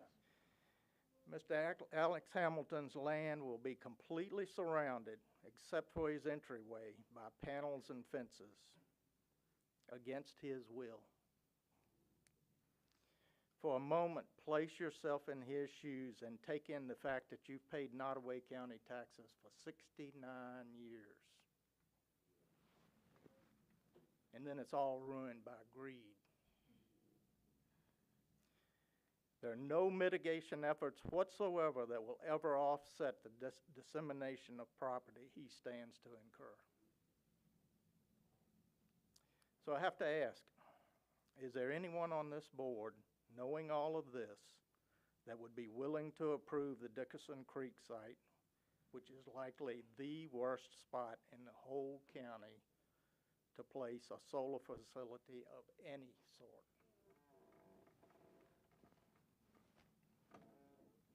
With a comprehensive plan that does not contain any restrictions on aggregate acreage allowed in Nottoway, absolutely everything hinges on the creation of a solar ordinance with explicit definitions on how much is allowed and where it is allowed.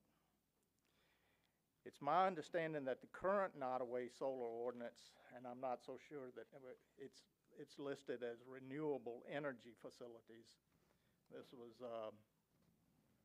was for adoption in April of last year. You can see I have a couple of questions about it.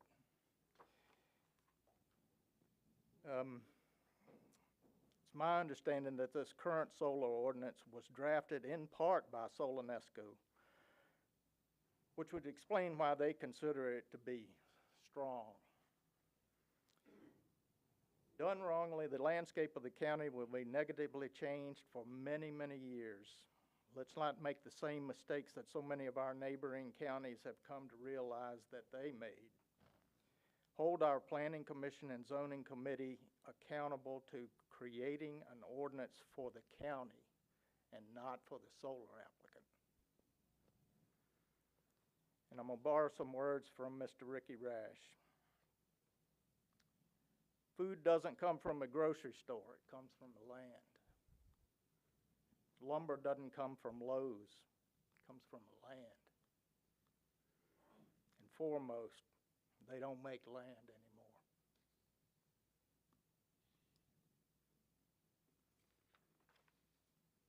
Questions? Anybody got any questions, Mr. Mason? Good. All right. Thank you, Mr. Mason. Greatly appreciate it. Mr. Mason, if you don't mind, I do. I just want to get your opinion. You've been before us repeatedly, and I've always been impressed with your fact-based presentations. Considering everything that you've told us, all of your research, how do you feel about the comprehensive plan?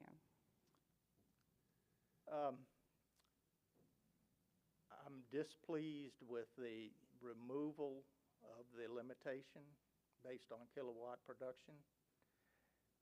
As I've stated before, you know, I prefer to see no solar at all. If we have to do solar, have it on houses and on brown fields. And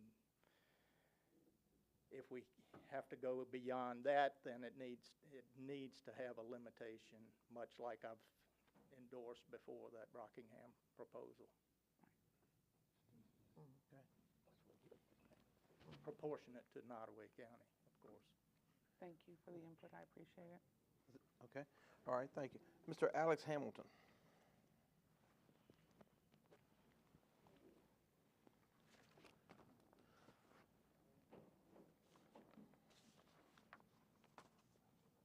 Thank you. I appreciate this opportunity. In about 2 1/3 months, I will be owning Hamilton Lake 69 years. 69 years. And on April the 1st, 2022, I planted the last 58 acres of loblolly pines to meet the goals I had for that property. And I thought I was in smooth sailing. And then out of the blue, the proposed Dickerson Creek project, a solar industrial site appeared. This project will surround 2/3 of my property, resulting in eliminating my hunting leases I've had since 1971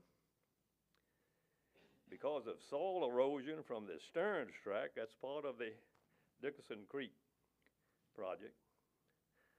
My lake will become a mud, therefore ending my fishing, which I've had since selling fishing permits since 1957. Also, I rent 2 cabins near the lake.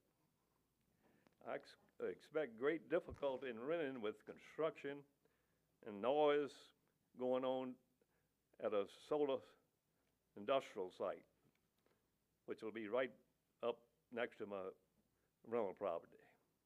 And even after completion, a lot of people don't want to live anywhere near a solar site. So it's going to dramatically affect my whole operation. I have around 295 acres in loblolly pines on the lake property. I am concerned with Dickerson Creek project taking out all of the timber production, which I understand is about 1,800 acres in this project. And that will adversely affect the viability of the forestry industry all the way from the producer to the consumer. And when you take in what's going across all of Southside Virginia, it's going to have a real terrible impact on the forestry industry.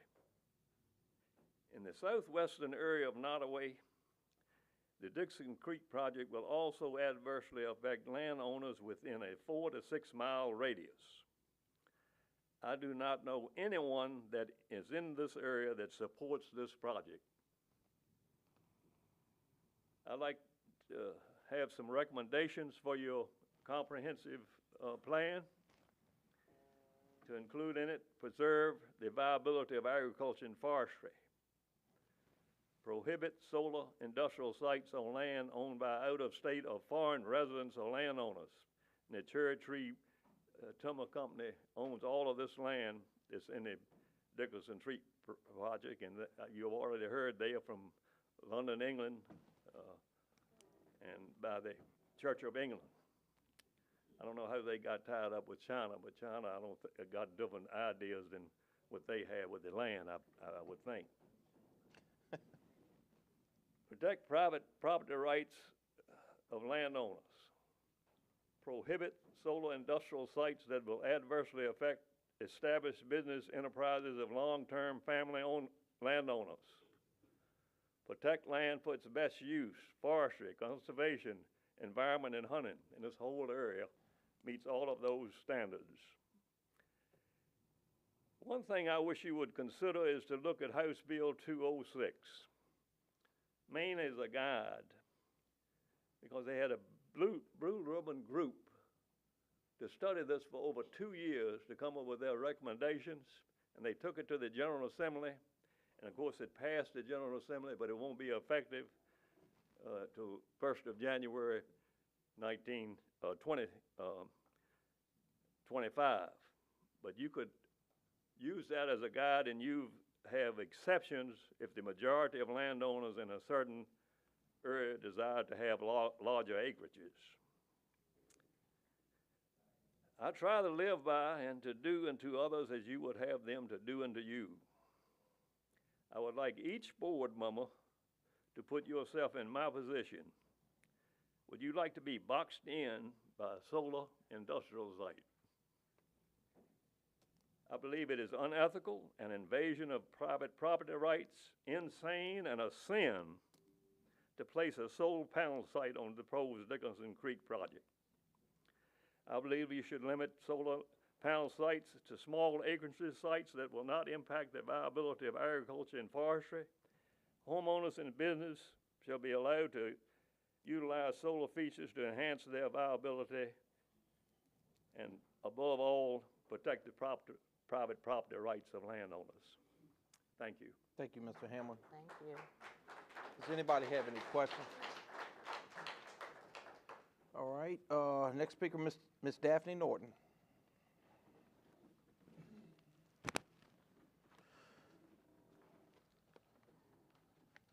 Good evening. Good evening. Mr. Chairman, Mr. Costin, members of the board, it's great to see a full house of concerned voices tonight. And my apologies if I'm repetitive. I debated speaking tonight about the comprehensive plan, but I hope what I have to say will carry some merit, just like those who have spoken before me so eloquently. I can't fathom the reasons why we have not updated the comprehensive plan since 2006, as mandated every 5 to 6 years by the Code of Virginia. I was a sitting member with Mr. Rash on the Planning Commission when the last revision was made. And that now, the economic climate over that period of time has changed so greatly that the focus back then has completely changed. And there's no excuse, not even COVID, that can justify the fact that the county has floundered without a vision, without an action plan, or established revised goals for over 15 years. Every business, every public office, every person needs a plan. That's how we measure progress and success. I commend the current Planning Commission for diligently working on this plan for the last 18 months, fully realizing the grueling task that they had to catch up with so much lost time. And I challenge you, Mr. Costin, County Administrator, to establish within your office a deadline-driven calendar for all mandated matters so this drop-the-ball approach scenario doesn't happen again. And I know it wasn't your fault, you came in on the end of it, but I hope you all will come together from this lesson that put our county at risk for the ability to prosper. Several touched on the multitude of costly and potentially volatile and potential objectives on the table ahead that could be addressed by the specifics of this plan. We must face them together in a nonpartisan manner with open minds, with a priority of serving the people. It's the only way to move forward on a new trajectory. Don't let Nottoway be another negative statewide statistic. This is a time to improve our processes, not point fingers and not falter further. We must not fall prey to election time chatter and rumor and innuendo from the street. It's a time for us to focus across all boundary lines on communication that seems to be one of our largest downfalls. You all are chosen leaders in a thankless job and an exponentially challenging time. You answer to a citizen base that's starved for information and transparency. Mr. Ingram being the exception, I hope you, the current board, recognize that the status quo approach from the past can be replaced with striving to work together, as Mr. Oliver mentioned prior. Listen to the people you work for as much as possible, as well as following mandated rules and expectations. I pray your decisions tonight, as Mr. Abbott referred to, a work-in-progress comprehensive plan, will move us in a new positive direction that future leadership can hold with pride. Decisions that will correct the collateral damage this oversight caused and the surely impact of our revenue stream. Thank you. Thank you, Ms. Norton. Does anybody have any questions for Ms. Norton? Okay. Thank you, Ms. Norton. Now, was there anybody that did not get to sign up to speak on this matter? Okay. All right, board members, I need a motion to close the public hearing. So moved. I need a second. Second. Any further discussion? All in favor signify by saying aye. Aye. Aye. Any opposed? The public hearing is closed. Okay, board members, we've heard a lot of information, and I'm trying to write down where I can give y'all some semblance of an answer. One of the first things that I have here was, like the suggestions as far as the conditions, the plans, the strategies. This is a living, breathing document. This board at any time can change it with public input, or as the citizenry bring it to us, we can change these documents. And the definitions and how you define these things, a lot of them are done by ordinance. That starts back with the planning commission, but that's where the teeth is in the ordinances. And the only way to get into the ordinances is to start with getting this comp plan adopted. With that, Mr. Rash, I know you were mentioned several times tonight by several speakers, but a part of answering your question, like where it's going to come from, as I understand it, and I'm not speaking for the full board here, everybody have their chance to speak here as well. Part of this is the Davenport study. It's a great guide. But I'm also waiting for a second part of the study, which came from the solid waste study. There may be, fingers crossed, some phenomenal numbers there that may change some directions for revenue for Nottoway County moving forward. But we are going to wait. But I'm hoping and praying, brother. Hoping and praying. And I also believe, and this is just a personal observation, I believe the current configuration of solar industries, it's going to be obsolete in 10 years. Technology is changing so much. That's just a personal observation. But Mr. Mason, you asked and you paused, and I wanted you to finish your before anybody asked. And I'm only speaking again for myself. But if any of the other board members, when they speak, want to answer your question, it's a no for me to Dickerson Creek, now and always. That type of a facility is just entirely too much for Nottoway County. And once the comp plan is adopted and we go to our planning commission for an ordinance, several of the things, just so y'all know where I'm at. Prime forest is off the table. Prime farmland is off the table. Limited acreage on the sites is a must for me now, but I'm just one. And I also believe we need to set specific miles in between sites as well. So with that being said, me personally, I feel like we need to move forward and adopt this comprehensive plan, and with the understanding that citizens are going to have concerns, and we are going to have to address those concerns as they bring it forth, especially viable options. I mean, there's a lot of intelligent people out here, and there's so much information available online, and you can miss something. So that's just my perspective. Anybody else would like to speak? Yes. John, are you including this in the plan, or are you exempting it from the plan? Actually, for me, I would rather have this wording remain in the plan. Well, that's why I'm asking, because I would too. Okay. And just so y'all know what we're talking about, is setting the total kilowatts production. Me personally, I would like to see this plan adopted with that wording in it. Is that what you're saying? Yes, exactly. Okay. Okay. Ms. Simmons. Mr. Mason, you've come before us many times, and I want to tell you that this project, Dickerson Creek, I will never vote for it. It's too big of a project. It's not people that live in Nottoway County, and the project is too big. I'm for small projects, because small projects are for single homeowners that may want a project at their home, and that's fine. But there has to be limitations, there has to be guidance with every project. Every project is different. But anything like Dickerson Creek, no, my vote would be no for that. I think my neighbors know how I feel. Okay. Mr. Vaughn, you got anything? No, I'm gonna move to adopt. All right, well, With that ordinance, with that in it? Yes. All right, ladies and gentlemen, we have a motion on the floor to adopt the comprehensive plan with the limit of total kilowatt production in Nottoway County via solar facilities that is no higher than a level equal to the total kilowatts used in Nottoway County by all sources. Do I have a second? Second. Mr. Chairman, does the board want to consider the change in the cover? All right. we're going, now that we got a motion and a second, we're going to open this for discussion. Mr. Costin, I personally like the cover that's on there. What is the board's pleasure with that? That has the helicopter that is on there. I think it All right, shows. the cover that's presented before you is the courthouse and the marker. Right, there's a new one. This There- one. what- That one right there. That's what I'm It proposing. says where heroes are trained. Yes. I think it's, You like that as well? yeah, I like it. This one? No. This one. Oh, This one. shoot. Here it is right here. We got a hard copy. Ms. Shuckett? Sorry with me. I don't have any opinion about that. Okay. I like it, yeah. All right. Yeah. Stingham, did you?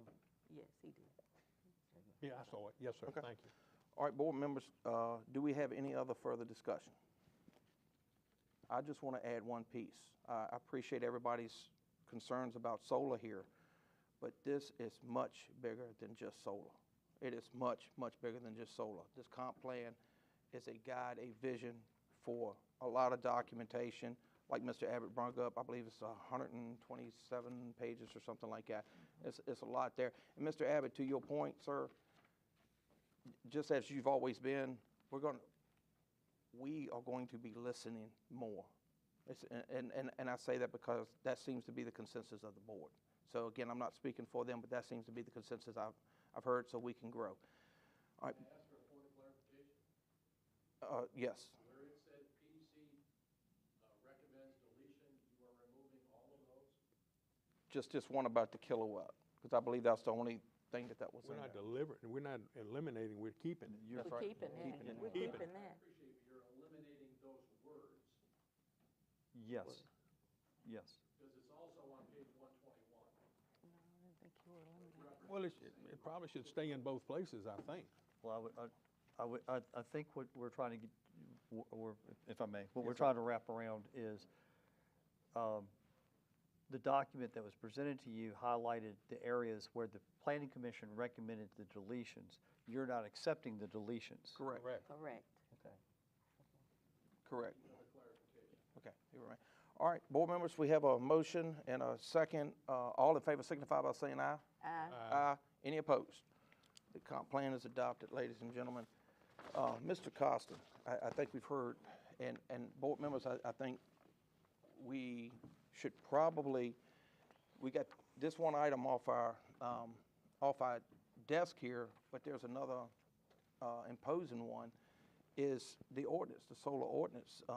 I think what we should, it's just me again, see if the Planning Commission can begin drafting a ordinance for this county to adopt sooner rather than later, so that citizens can get in there and get in this ordinance and have their voices heard. So that would be my recommendation, to ask the Planning Commission to,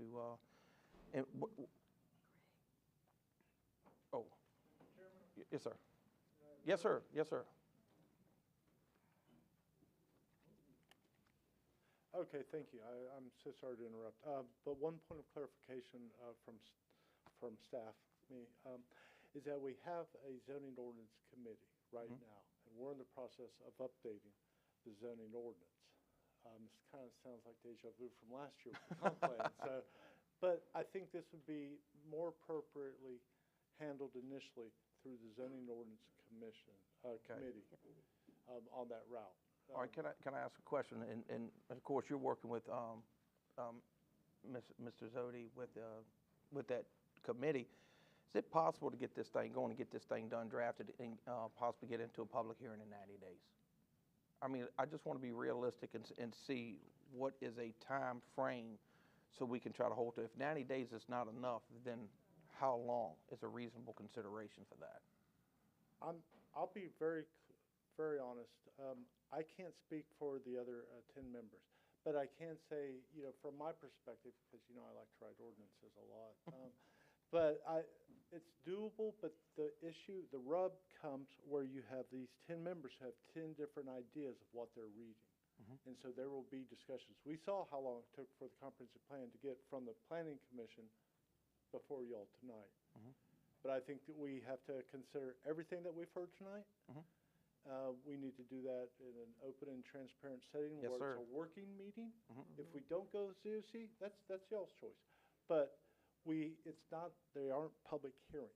We have to emphasize that. These are working meetings. We don't take public comment, and because they aren't advertised, they aren't public Right, advertising. I understand. So, we could shoot for 90 days, but I can't, I feel really uncomfortable talking, speaking for the planning commission. As the planning director, I can do my best to shepherd us that way, but I certainly don't want to shut down any communication or any ideas, alternative ideas by the planning commission. Right, well, if it'd be okay, then maybe at their next meeting, if we could get a recommendation. Who's on that committee? Let's not put a time limit. Is that the whole And planning they'll work. commission, or is that? They'll get it done. Who's on the zoning committee? Mr. Ingram, Supervisor Ingram, excuse me. That is myself, Benjamin Perry, who is the chair. Right. Sandra Pettis, who is also on and then Jeff Lavelle. Okay. Mr. Chairman. And hopefully Mr. Rourke, because we typically have a board member. Okay. Now, Mr. Bowen was on that committee. That's correct. He Mr. was. Zodi, do you have a template from which you're building the recommended ordinance, or do you? Mr. Chairman, what's if I the- may, I might be able to kind of just throw some ideas out that might answer for it. your question. I was thinking, based on what we've heard here, if we go back to the ordinance that the board rejected, if we go back to that, if I remember it correctly, there were some requirements on smaller solar, and there were requirements on smaller sites and larger sites. If the inclination is not to go for a large site, then all of that language regarding the larger sites can just be dropped, okay? And then, but I think you also need, because that version did not have the piece in it, like from Rockingham County, that had the tie to the kilowatts. So cutting is easy, rewriting might be a little bit more time consuming, but if we can find, and we've got the Rockingham ordinance. You do have that ordinance? We do. Is that We could something drop. you've seen as well? Yeah, I have a copy of that, yes, ma'am. Okay. If we could drop that language in and just kind of see how it, flows and coordinates and works, we could possibly have something. I mean, it's always easier to start with something that people can mark up than a white sheet of paper. So I think maybe 30 days we could probably be to that point. 45 days we could be to that point. Let's not bound them with a time limit. Yeah, no, sir, I was just asking for their expectations on having this. a general Our planning timeframe in commission place works is, very we well. should. Yeah, and I mean, I agree, and one of the things I was thinking here was maybe this board, after y'all's next meeting, maybe the board could set on its work session for the supervisors to sit down and put their specific concerns that they would like to have in that ordinance and present it to the planning commission and help move that along, because I think if you're going, well, what is the board going to do? Well, if y'all already have that items, then maybe y'all can work through that. Okay, and I certainly don't want, clearly there's urgency to address this. But I don't want to do that at the expense of a good, strong ordinance. No, we need a good ordinance. We need a good ordinance. We definitely want the So public input. I hate ambiguity, and as long as we're moving forward on, of I course. think everybody will be settled, and that it's not rolling backwards. That And it's moving I forward. don't think there's anyone who wants to, slow the process down. Right. I mean, there's a lot of interest from private sectors as well as the public. Okay. So we need to be deliberate. Okay. Thank you, Mrs. Odie. Anybody have any other But questions? let's not put a time limit on them and let them. We're not. Yeah. We're not, but I mean, we just want to see the reports coming forward on that. Yes, sir. And what I can do. I'd like to see us get an ordinance in place as fast as anyone, but the planning commission needs to work at their own pace and get it done. And That's you a all good be planning updated commission. sorry, Supervisor Vaughn, I didn't mean to interrupt you, sir. You all get my zoning updates each month. Yes. So I will be updating you all through that. Okay. Okay? That's all. All Thank you, right. Mrs. Odie. Appreciate it. All right, we have no presentations on the agenda. We're going to departmental reports. Miss Deanna Bryan, how are you? Still awake? We got to get cushions on those seats. I sat on them myself, I know. That's where I started, in cheap seats. I've sat too long, my knees got stiff. Good evening, Mr. Chairman, members of the board, Mr. Costin. I only have a few updates for you this evening, over and above what's already in your packet. I want to keep this one on the forefront, the bridge replacement that's going to be going, it's not a replacement, it's a rehabilitation, the bridge on 624 Carry Shop Road. That is still set for either fall or early spring. As soon as we get a closer time frame, I will provide that for you. The primary mowing in Nottoway is complete and secondary mowing has begun. The contractor that mobilized up here to Business 460 to do the pipe rehabilitation on June the 13th has completed that job, so that was done pretty quickly. The Route 611 project, I think we're a little bit ahead of schedule on that one. It was set to reopen. I feel like I'm cross-eyed here. It was set to reopen the end of this month, but hopefully we can get it done a few days earlier. So I will let you know as soon as I learn what day we're going to open it. This Saturday we will have a contractor trimming trees on Route 40 in Nottoway County, so I just want to make sure that everyone is aware of that. At our Nottoway area headquarters, there is a new supervisor that's been selected there, Mike Godwin. He was promoted from his TO3 position, which is a crew leader position, to the supervisor. So we're proud of him for that. And last but not least, I just learned today that the Route 46 bridge deck demolition will be starting next week. All right. So Say as soon as it starts, soon it's over, right? Save the best for last, right? Right. Yes, sir. And that is all that I have for updates for you. Do you have any questions for me or any comments? The only thing I have, Ms. Bryant, is I had a citizen call me about the bridge on McCune Road today. And so Bridge where? On McCune Road. All right, it goes over, I believe, I can't remember what the name of the creek is, and I live on the road too. So I don't normally go that way. It's like headed from Courthouse towards Babel Road. And on the right-hand side, if you're traveling west, there's a dip that has started. I know they did some work on that, on some of the pipes there, but it feels like there's a dip, so I don't know if something's beginning to wash. So I just wanted to let you know that. And like I said, I don't normally go that way, but I did go through there, and yeah, you can feel it. Okay. We'll definitely take a look at it. And I wanted to ask a question too. You said 624. Now, when I saw the proposal, it said Mallory Creek. Yes. I'm not familiar with Mallory Creek going all the way to 624. Am I missing something? It crosses, yes. 624 crosses. That's actually, during one of the storms we had, Matthew, I believe, it was actually one of the bridges that was washed out. Both of the approaches on either side of that were washed out.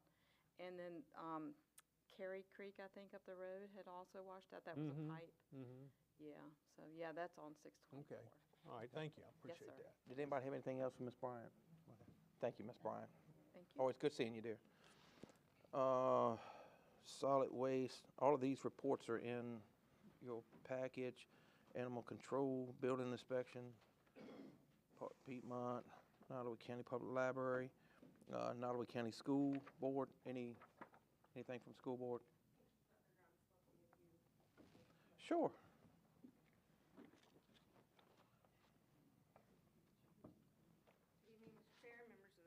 Yes, ma'am. In Dr. Grimes' absence tonight, she did leave me with just a few little things that she wanted to share. As she's been doing the last couple of months, she's just been wanting to share some things that have been happening in the school division. Summer school began last week and ended today. And I will say the few times I walked through there, the students were engaged, and I think a lot of them are definitely a lot more ready to start the school year, and it seems like just a few short weeks.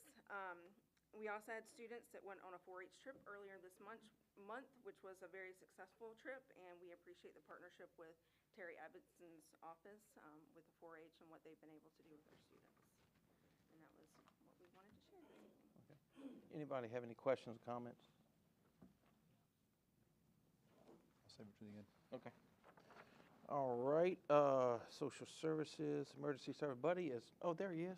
He's been quiet this evening, patiently waiting. Good evening, Mr. Hyde. Patiently waiting. Good evening, Mr. Chair, members of the board. Mr. Ingram, welcome. We look forward to working with you. Appreciate that. Yes, sir. Glad to have you. Staff and citizens, you have your report for the month. Just a couple highlights on the report that you have in front of you.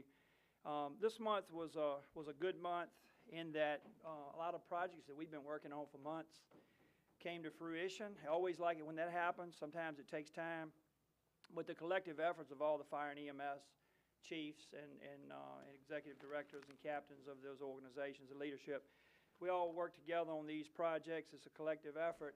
One thing I'm happy to report is, the first bullet on your report is that we went live with the new incident reporting system for Nottoway County Fire and EMS. It's the first time ever that we've been on one platform across the county. All the agencies have their own autonomy within the system. They have their own account with their permission levels to where they can actually add and delete people. And then I have sort of the parent administrative rights to where I can pull reports for the county and things like that. So this is a good umbrella system for both fire and EMS, and that's the reporting that we do at the end of every call for an emergency. The next thing that's really a neat project that is coming to fruition within the next 30 days is we took delivery yesterday and the day before of the new key access boxes that we now are going to a new electronic model that is an electronic key that allows total accountability for a firefighter or an EMS worker to an EMS provider to access a box on a building, and you know exactly what agency did it and who the person was, which you cannot do with a mechanical key. But we still have the mechanical keys that have been in place since 2017 in the county, and we have the ability now to wean off of those keys and go to the electronic at our own pace. So this gives us the best of both worlds. And these will be mounted in the ambulances and the fire trucks in Nottoway County. So that's a good thing coming up. And we have a committee for that, so we're getting together next week to do this. The next item is actually we took delivery of 250 of the new state-issued, at no cost to Nottoway, brochures. And Mr. Chair, if I can enter the bench to hand these out to you. Sure. I've got one for each, if you just pass them down. This is the new hurricane preparedness. It's an inland, the state made an inland impacts guide, and here's the postcard. Should be one of each. Without Mr. Costello, he has one from the during the daily activities. I have plenty of things from VDM. Thank you, Plenty buddy. of those. So what you have in front of you, I actually have distributed it out to some of the fire departments. Some of the town halls will be getting, well, all of the town halls will be getting these. And so probably that'll be what I'm doing tomorrow and Monday, is actually distributing a few to the lobbies. We've already given them to the libraries in Nottoway County. So what they did this year, instead of having, if you remember, the state put out these evacuation guides for many, many years. And guess what? Southside Virginia is not in that evacuation zone. So it's really information that we didn't need. So now they have a guide that has evacuation in one model and an inland in the other model. And obviously Nottoway County is in the inland. The next item is just want to update you on CPR. We had our library staff trained just like we did solid waste staff. We've trained them in CPR and AED, first aid. And then, of course, the last couple bullets is we had the stakeholders come together. And this was an exciting project, and it didn't take long. I was really surprised. We all collectively came together as all four agencies for EMS, and we mapped out our district of where they run in Nottoway County in their primary first due area. We put it on a GIS map. Susan Tucker was able to move it into a map. The next step is to put it into our CAD system at the dispatch center, just like we have with fire. So now we have EMS map and a fire map so that we know exactly where Burkeville and Nottoway Emergency Squad and Blackstone Fire and Crew Fire have for the EMS districts. And the other item is, you mentioned Burkeville Elementary School last month. You wanted to know about Burkeville Elementary School, the use of it. I'm happy to report, you can add this to the list. On June 24th, the Virginia Medical Reserve Corps, which is under the Department of Health, they asked us, I always coordinate that through Nottoway County Public Schools, and through Dr. Greger getting the permission level for them, they were able to go do a drill. They used all of their Piedmont region volunteers for the Medical Reserve Corps. They used Burkeville Elementary School for that entire day to do a drill. So we helped them coordinate that.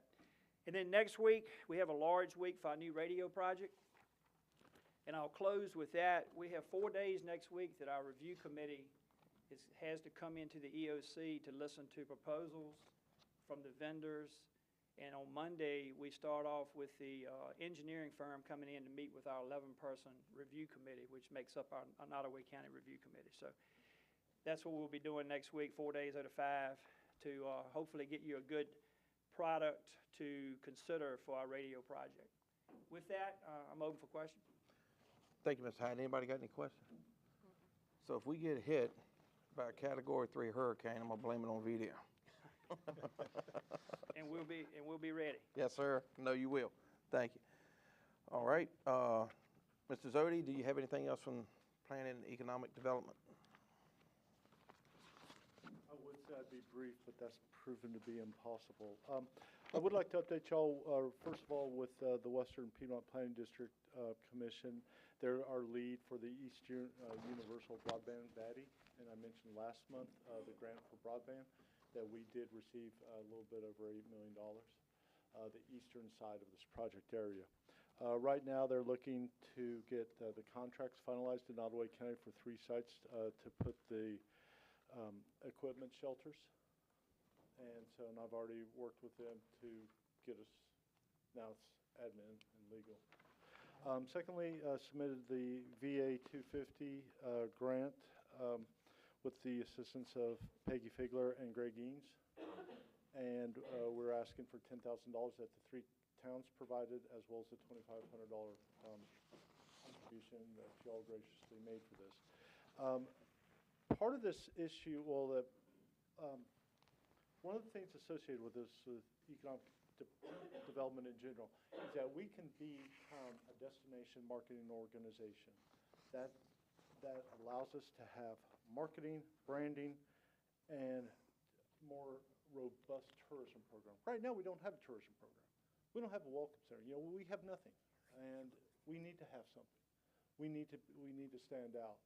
And what I would propose is let me investigate this a little bit more, talk to Becky Ivers at the Virginia Tourism Corporation to become a destination marketing organization.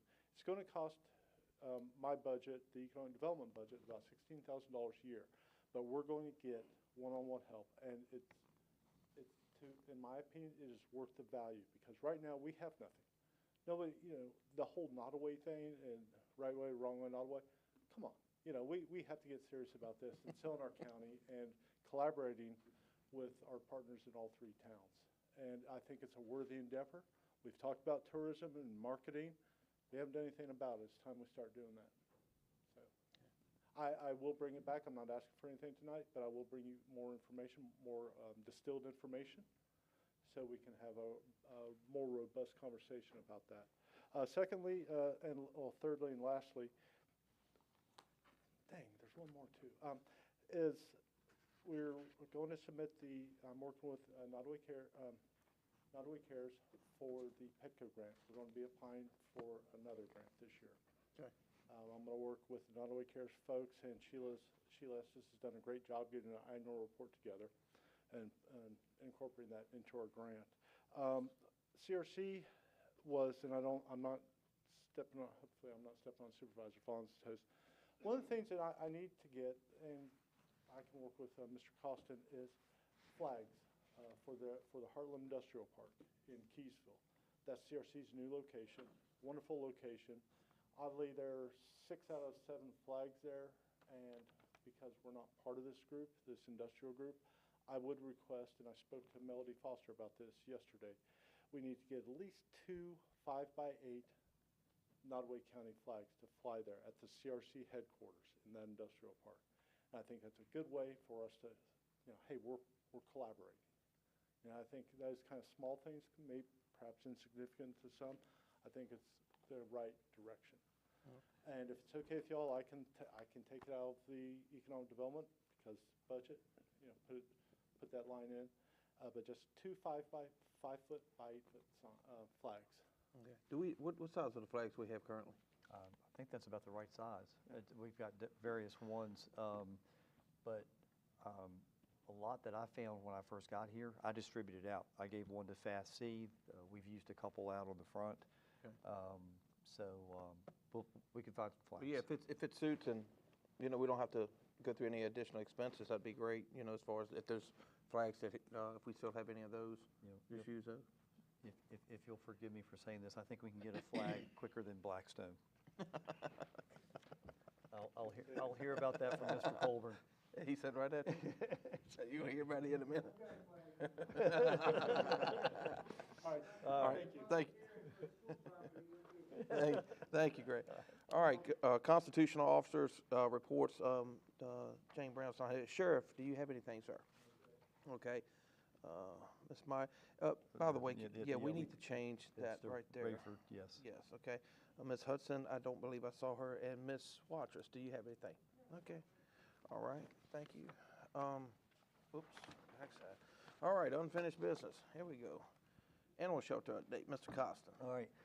Mr. Chairman, members of the board, you have before you a memo, and let me just say that all of the unfinished business tonight is the one constant in life is change.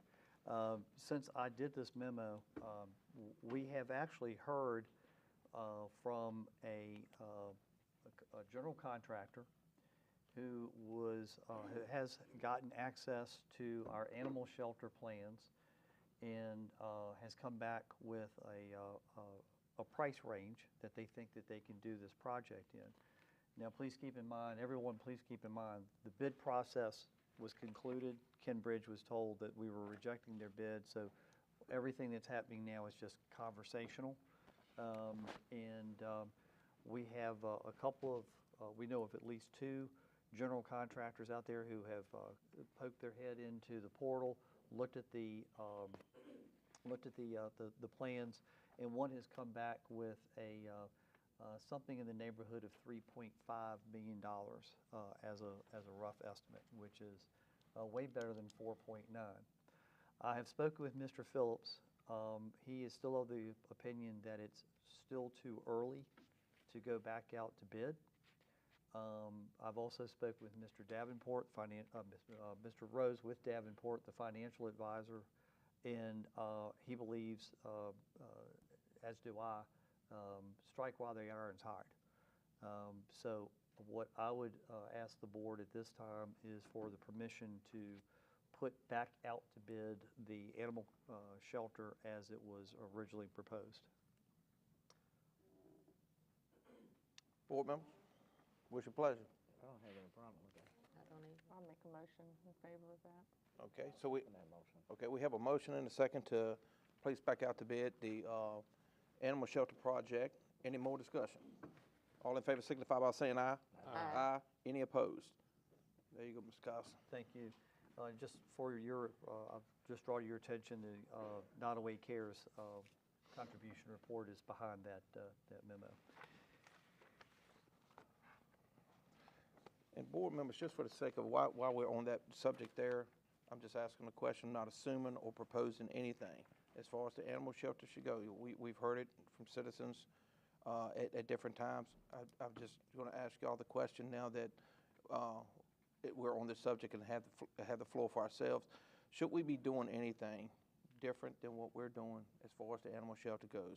Whether it be a new location, identifying the limit to spend, or anything like that, because there was a post put on Facebook. Now, I'm not sure if all of you are aware of it, but it was incorrectly reported that this board has set aside $2 million for this project.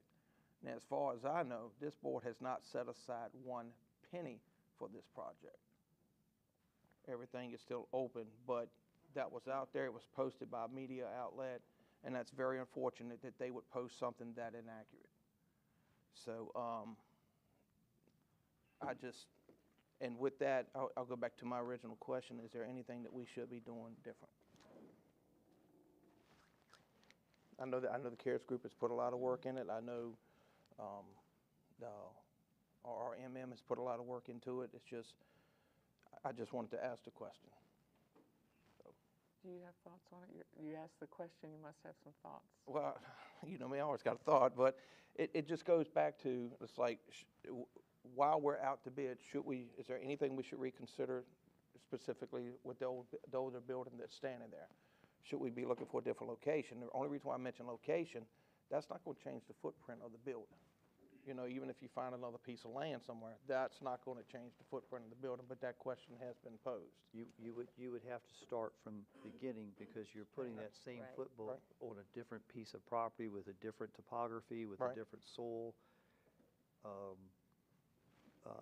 Burkeville has already expended money. Right. As we have for some Have a hard water time. extension engineering, yeah. Man donated the property, I would Right. have a hard time moving it. Well, the question's been asked and answered at this point then, so Well, we put it back out for bid, so Yep. we just go from there. okay, all right, okay. All right, Mr. Costin, on to the boundary line adjustment for Crew and Okay. Burkeville? Again, since the memo you have in your packet, we've had some additional information, all of which was conveyed to you, most of which was conveyed to you under separate cover. We received a update from the town of Crew, July 14, 2023.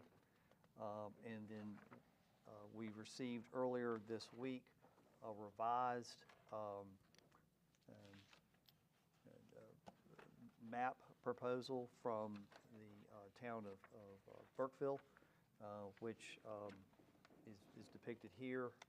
If you'll recall, the first version was more to the east and overlapped into the service area of Crew. That was a bone of contention.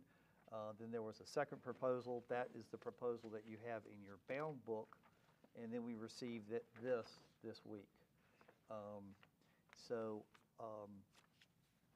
The two boundary line adjustments are written up under the same memo. I'm a little hesitant to recommend moving forward with the town of Burkeville because of the change coming in so late.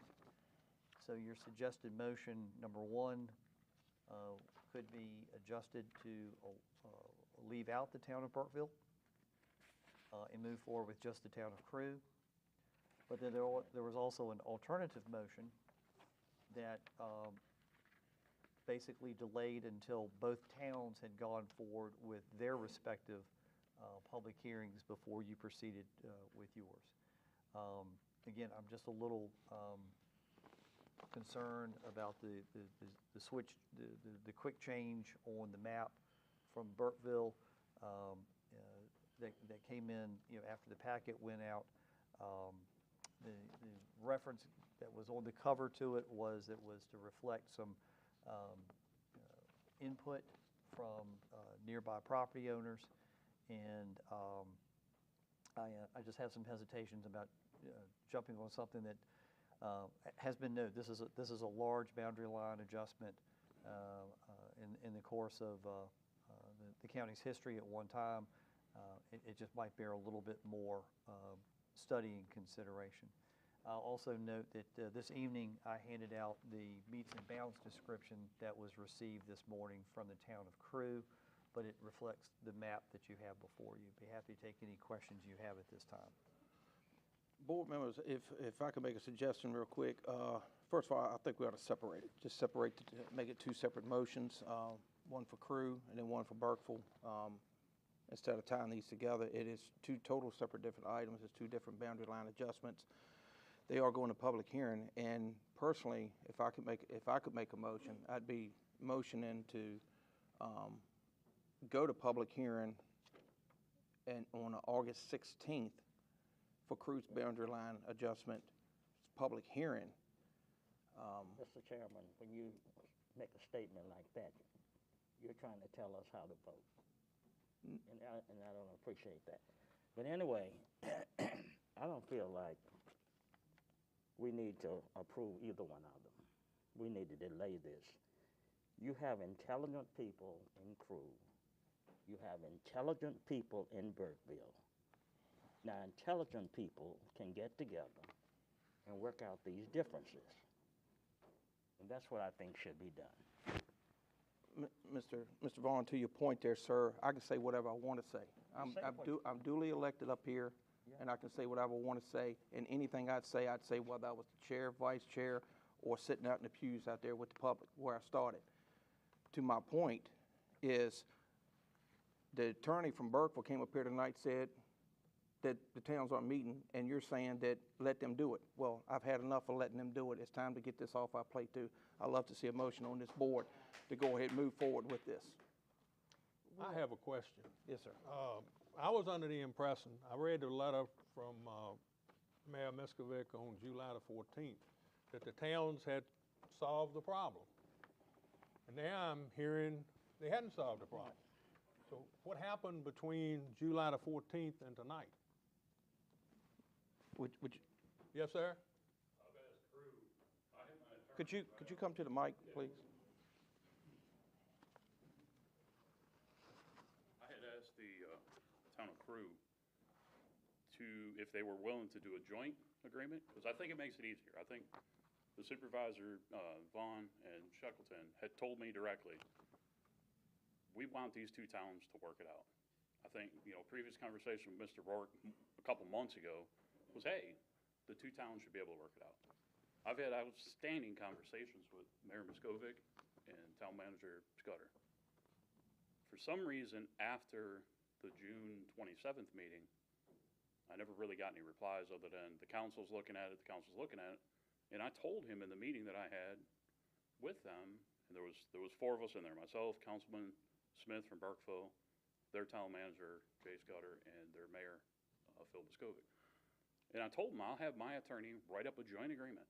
You guys can have everything you need, because we don't want to get in a fight with them, a joust. Right. If they want the state facilities, I had no problem supporting them having it. I've told state legislature this afternoon, hey, if you guys are going to run a line from Blackstone, from Sandy River, from the Moon, I don't care. Let Crew get some of that water revenue. We're not trying to bankrupt them. My only answer is we have a joint agreement wrote. The reason it's not in your packet is because, like my attorney said, it would not be right for me to present you an agreement that they've gave me no answer on. So we're willing to work with them. We're willing to, hey, let us both go to public hearing. I'll sit down with Phil tomorrow morning, or Jay, whichever one, or both of them, I don't care. We need to hash this out, get it done, get it off your guys' plate and ladies, and let's move forward. Let's grow as a community instead of bickering and bitching back and forth amongst each other. So clearly we're in agreement here. Let's move forward and get this thing. And the reason why I said separate the two is because there's the difference in what y'all believe has happened in the past week or two. That's not saying, I'd like to see this as one motion for Crew to go to public hearing, then a second motion for you guys. And my only concern is we don't have to stop a public hearing. We don't have to stop it. We can put both of them on. I just wanted to separate it because it looked like the agreement was not being made between the town and the two towns. So we can put it on there. And here's the thing, after y'all hold your public hearing, after Crew holds their public hearing, we still got at least 2 days after Crew's public hearing that if something goes wrong with y'all's public hearing and y'all decide y'all don't want to do it, then we just take it off our agenda. And I can see what you're saying about the two separate public hearings. I mean, that makes the most sense. That's logical. Yeah, y'all would have I'm not saying you're not being illogical otherwise, but that's illogical. Makes sense. Split them. I was kind of concerned when I seen the agenda, and I was like, they're both listed. Had we had a joint agreement, and they said, yeah, let's go for it, let's submit it. My town's already paid for the joint agreement. Right. All I need is them to say, looks good to us. Yeah, and see, and the feedback I've got was the 5 items that all 4 of us had agreed to, their councils heard them, they were fine with it. Right. They had no objections to them. So if they have no objections at the council level, why is there no, hey, let's see that final agreement, let's, and I'm reaching my hand out saying, please, come on, let's work this out. And I've told you, John, directly, in meetings and personal over the phone, sitting down eating lunch. Yep. I don't want to see them go away. Right. And I don't think they want to see us go away. Right. But if we get denied and they get approved, what are we doing? Well, and the only question I have, in which we were going to address once the motion was put on the floor for y'all, but I'll go ahead and address it with you now, is that we've gotten 2 different drawings within the last week, because we had one in the package, and then we got this one this week. So that's, I don't know if you realized that, I had called you earlier this week and I missed you, but I was trying to get clarification on that. What's the difference? The difference was I had, and this is complete open, transparent. I had gave the attorney a proposed boundary line adjustment. Well, then I told him, I said, well, if we're giving away, just me and you talked about it, me and Mr. Costin talked about it, if we're gonna let the state facilities go to Crew, why don't we try to take some more land west? And Ted had suggested, well, that makes, if you're giving up, I don't know how many acres, but let's say you're giving up a quarter mile by a quarter mile of land, and you come over here and you can find somebody willing to give you a quarter mile by a quarter mile, then that seemed a trade-off. Well, yeah, you pick what you want to service, pick what you want to work with, Right, and you take so- that to y'all's public hearing, and then we'll So take it to our we public hearing. did, Yeah. and it was my fault, I'll take the blame for it. The first revised map, if you will, you got about a week ago, had 2 plots on it, belonged to the same resident who has everything that we're looking at taken west of Burke's Tavern. Okay. Every one of those plots belongs to him, it's a well-known citizen. My attorney talked to him, I didn't. That gentleman told my attorney, hey, whatever you guys need to take to help the town of Burkeville, go for it. And so I called him and I said, Zane, look, there's 2 plots that we screwed up. Do you think if we send a new map with these 2 plots, and I mean, I could walk up there and show you on the GIS map, which 2? And we redraw it. He's like, I think, as long as we get it to him before the meeting, I think it's fair. So honestly, John, I screwed up. I missed 2 little spots. When I was reviewing it after we had sent it, I was like, crap, there's 2 or 3 acres apiece, spots we missed. All right. Well, why do we want to draw a line around weird things? Chief Shute had spoke, or excuse me, John Shute had spoke, that we were going to take 3 sides around him on where his and his wife's land is, or his wife's land and his, however you want to put it. I guess it's hers more Always than his. put her first. Yeah. Right. So there's a small piece of land to the southwest of theirs. Well, we cut that piece out because I didn't want to get right up in the corner between him and his neighbor. Look, they're obviously, they support some growth, but it's kind of the George Carlin thing, NIMBY, not my backyard. Yes, yes. You know what I mean? You'll come up to my boundary line, or to my property line, but please don't surround me. Right. So I talked to Chief Shute and I said, okay, I can respect that. This was like 2 weeks ago, before the original packet went out. I called the attorney. I said, hey, man, let's back off this line. Let's give this parcel here. There's another parcel on the other side of Miss Susan's land. Let's take that out. That way, all those people along BC Bourne, they're not separated by, well, I'm in the town, you're out of the town. And it would be a nightmare for Nottoway Sheriff's Department, the dispatchers, to, well, whose call is it? Oh, Well, that's the other issue that I was going to ask you guys about, because part of that around Burke's Tavern and Orchard Road is part of the contention between Nottoway and Prince Edward right now. Would it be more reasonable to take that edge out until that boundary line is surveyed? I think the proper language could be, and I'm not the attorney, I should probably call him up to answer this. I think the proper language should be, to the boundary line, wherever that boundary line is. Okay. If it's, and actually one of those parcels does kind of skirt over what is the checkered line going up for what's the county boundary line. Right. Some of it's over in there. Well, I'm not going to get in the tax argument. Right. We all know there's several properties that are kind of half in, half out. I'm not looking at trying to take Prince Edward, because the clear point is then I'd have to come to you guys, present to you. Then I got to go to Prince Edward and deal with a whole nother animal there. Yeah. I don't want to go outside of county lines. I want to go to what property owners told me, hey, we're cool with you taking this. Okay. And that's why there's been the modifications over the last 2 weeks. It's not because we're trying to be sneaky or backdoor or hide anything. We called the gentleman up that owns several plots and said, where's your position on this? And I should really have Zenas talk to you, because he's the one who talked to the gentleman. Yeah. But what was relayed to me was, hey, if you guys need a few extra plots and you think it'll help the future growth of Burkeville, well, then let's do it. Okay. All right. Well, Mr. Chairman, yes, if I may, just for some clarification points, the reason they were listed once as boundary line adjustments for Crew in Burkeville is because when the memo was done, I thought that's where we were. Right. That we were looking at something that was pretty settled and clear. And then, as Mayor Welch said, yes, we had conversations. We've had lots of conversations. And going west and seeing what that looks like are 2 different things.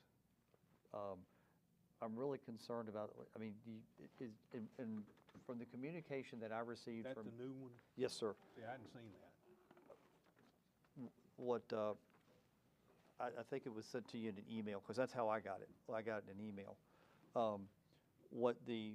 In the communication in the email from your attorney was, we've made these adjustments in consideration of your interactions with the neighbors. So is that why we have like this little thin piece, in here? We have this little thin piece in here, and then we've got this wedge coming. Is that because you're trying to accommodate some of the landowners? So, well, to be completely open and transparent about it again, we're not trying to take anybody's land we haven't talked to. Okay. We're not trying to take anybody's land that's a Nottoway resident that's going to increase their taxes. Some of those people, Luckstone, for example, are they residents of the county? And I think that's, you guys have brought it up about the solar. We're trying to talk about a solar industry that's going to come in and take over some land from someone that don't even live in the country, it sounds like. So the same kind of consideration is if these people are not in this area, I guess in a way we've kind of done, or I've done some of our public hearing stuff, and the attorney's done it on the one side.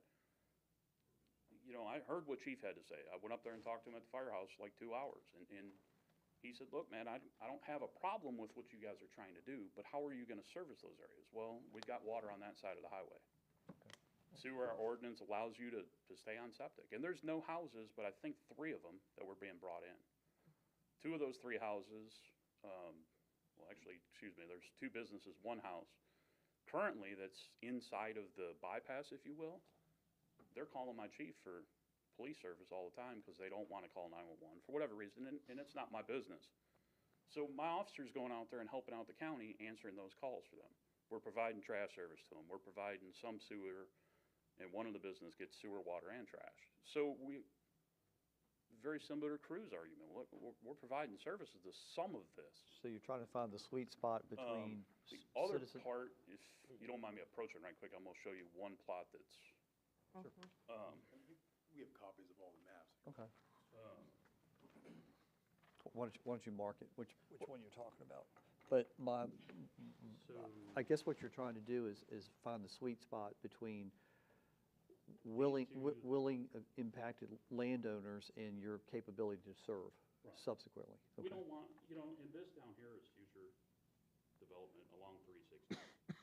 Do I have a plan today to lay a pipe in the ground? No. I don't have a plan right now to lay a pipe in the, go to the animal shelter, because like you guys just talked about, are we even gonna stay there? Yeah. I'm not gonna pay somebody to come out and start laying pipe if I don't know that I have development. Can I ask you something that may just be totally none of our concern, but in y'all's public advertisement, did y'all advertise this one or the previous one, and can you go to public hearing with this, since you advertised the public hearing with the other one? The only 2 properties, John, Mr. Rourke, that are not, is this one right here. Okay. And this one right here without the advertisement, but everything around those is. Okay. You know what I mean? So in those advertisement lines, that's some of the concern comes from BC Forum, because the language which is in the copy of the agreement that I have.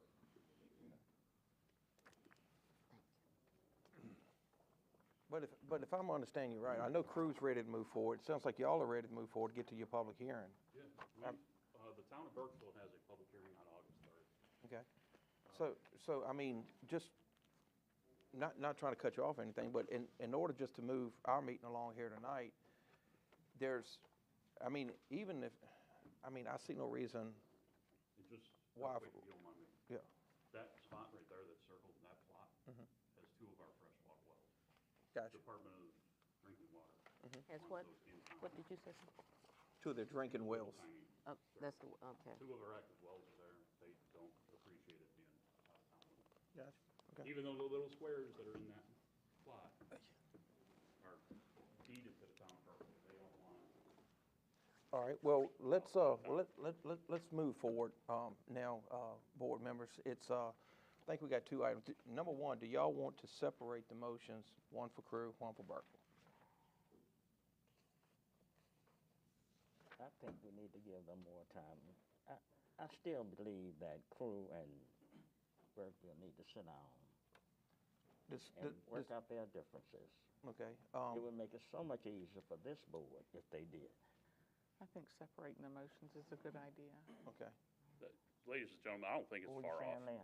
I mean, I really don't. Just to be Separate the completely motion. honest with you, I just need to hand them a copy of a joint agreement and Right. say, hey, Well, the whole thing is, y'all got to go to y'all's public hearing, they got to go to their public hearing, we got to go to public hearing, and if we sit here and wait for y'all to keep talking, we still ain't going to our public hearing. Let's go to our public hearing, guys, and get this over with, and let them go to their public hearings and get it over with, and just get this off of our plate. Whether we agree with them after their public hearings and our public hearings or not, let's just let them do their public hearings and let us go to our public hearing as well.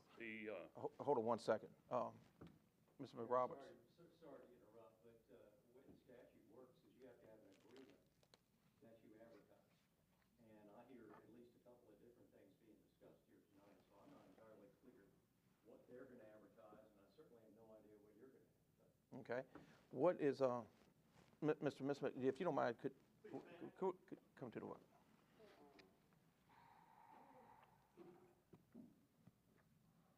Thank you, Mr. Chairman, members of the board, Mr. Costin. If I can offer a little bit of clarity to the situation, what we have here are three discrete issues at hand. If the board will recall that a boundary line agreement is an agreement between two parties.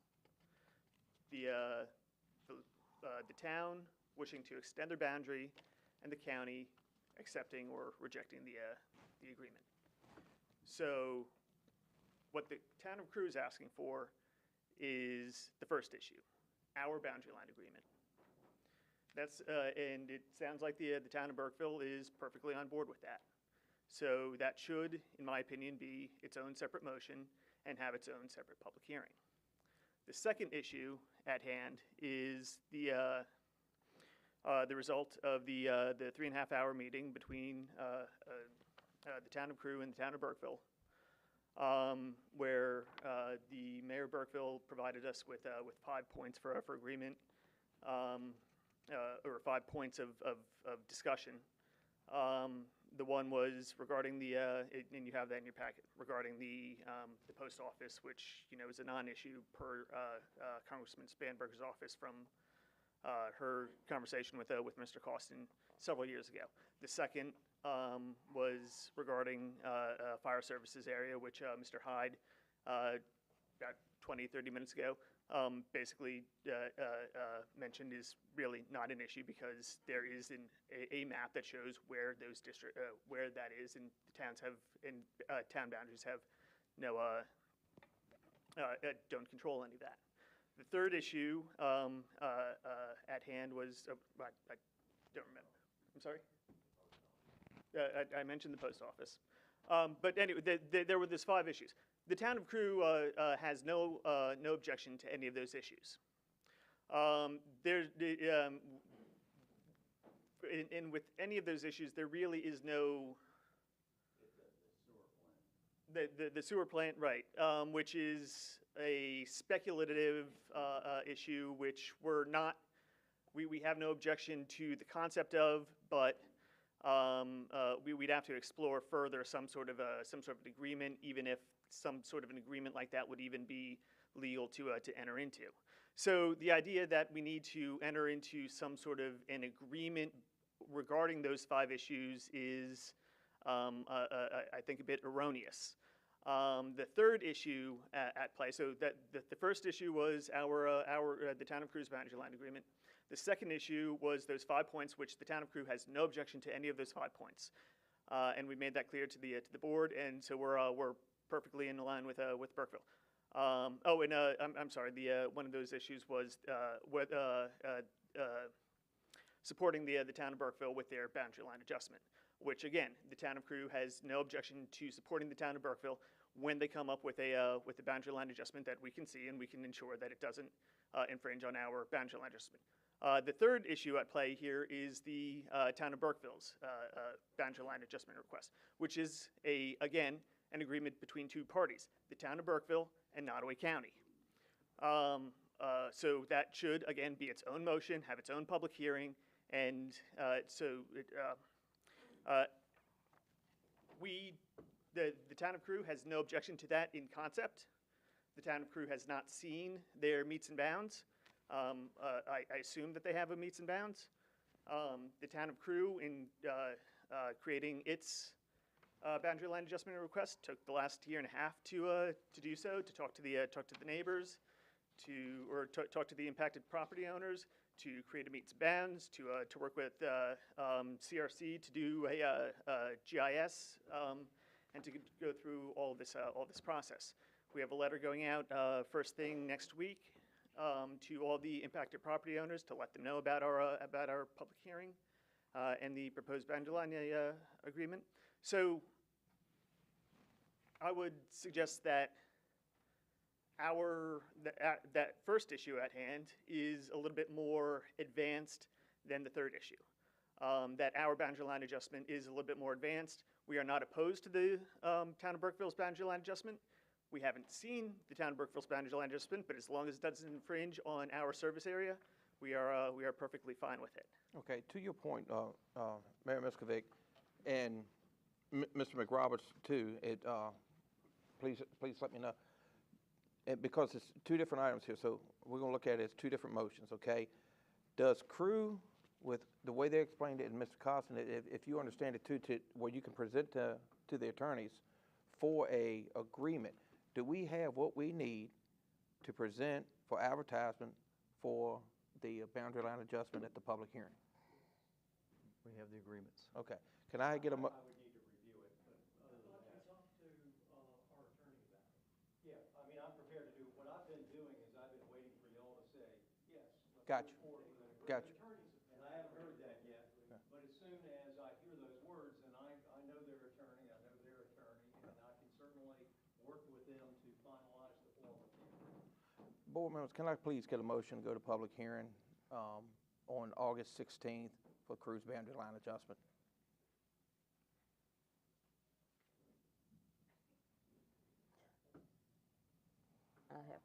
I will put a motion on the floor for it. Thank you, Ms. Simmons. Appreciate that. We got a motion on the floor. Can I get a second, please?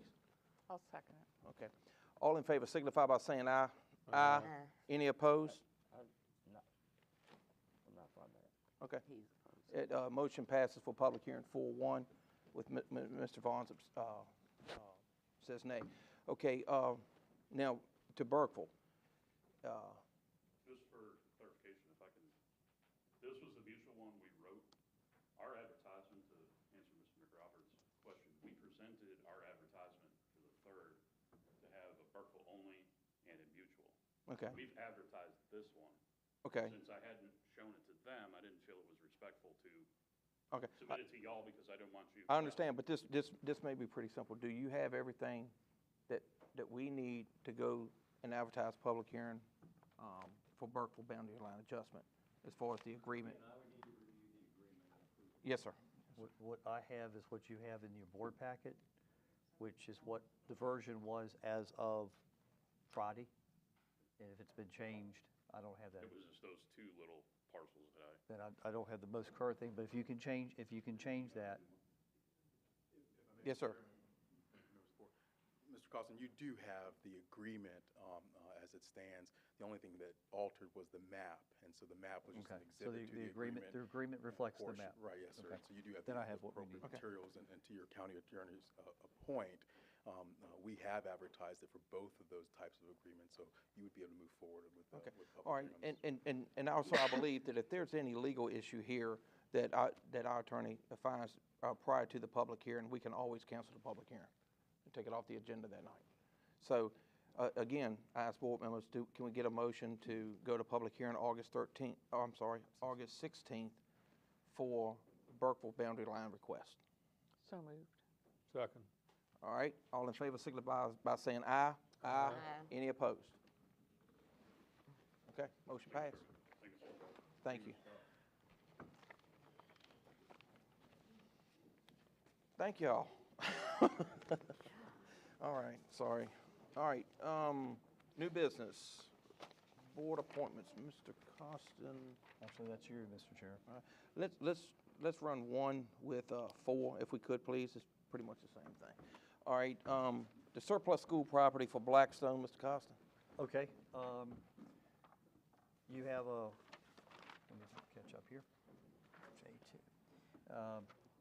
You have a cover memo regarding the school board's action to declare surplus piece of property that's identified generally as 406 South Harris Street in Blackstone. It has its tax map parcel number.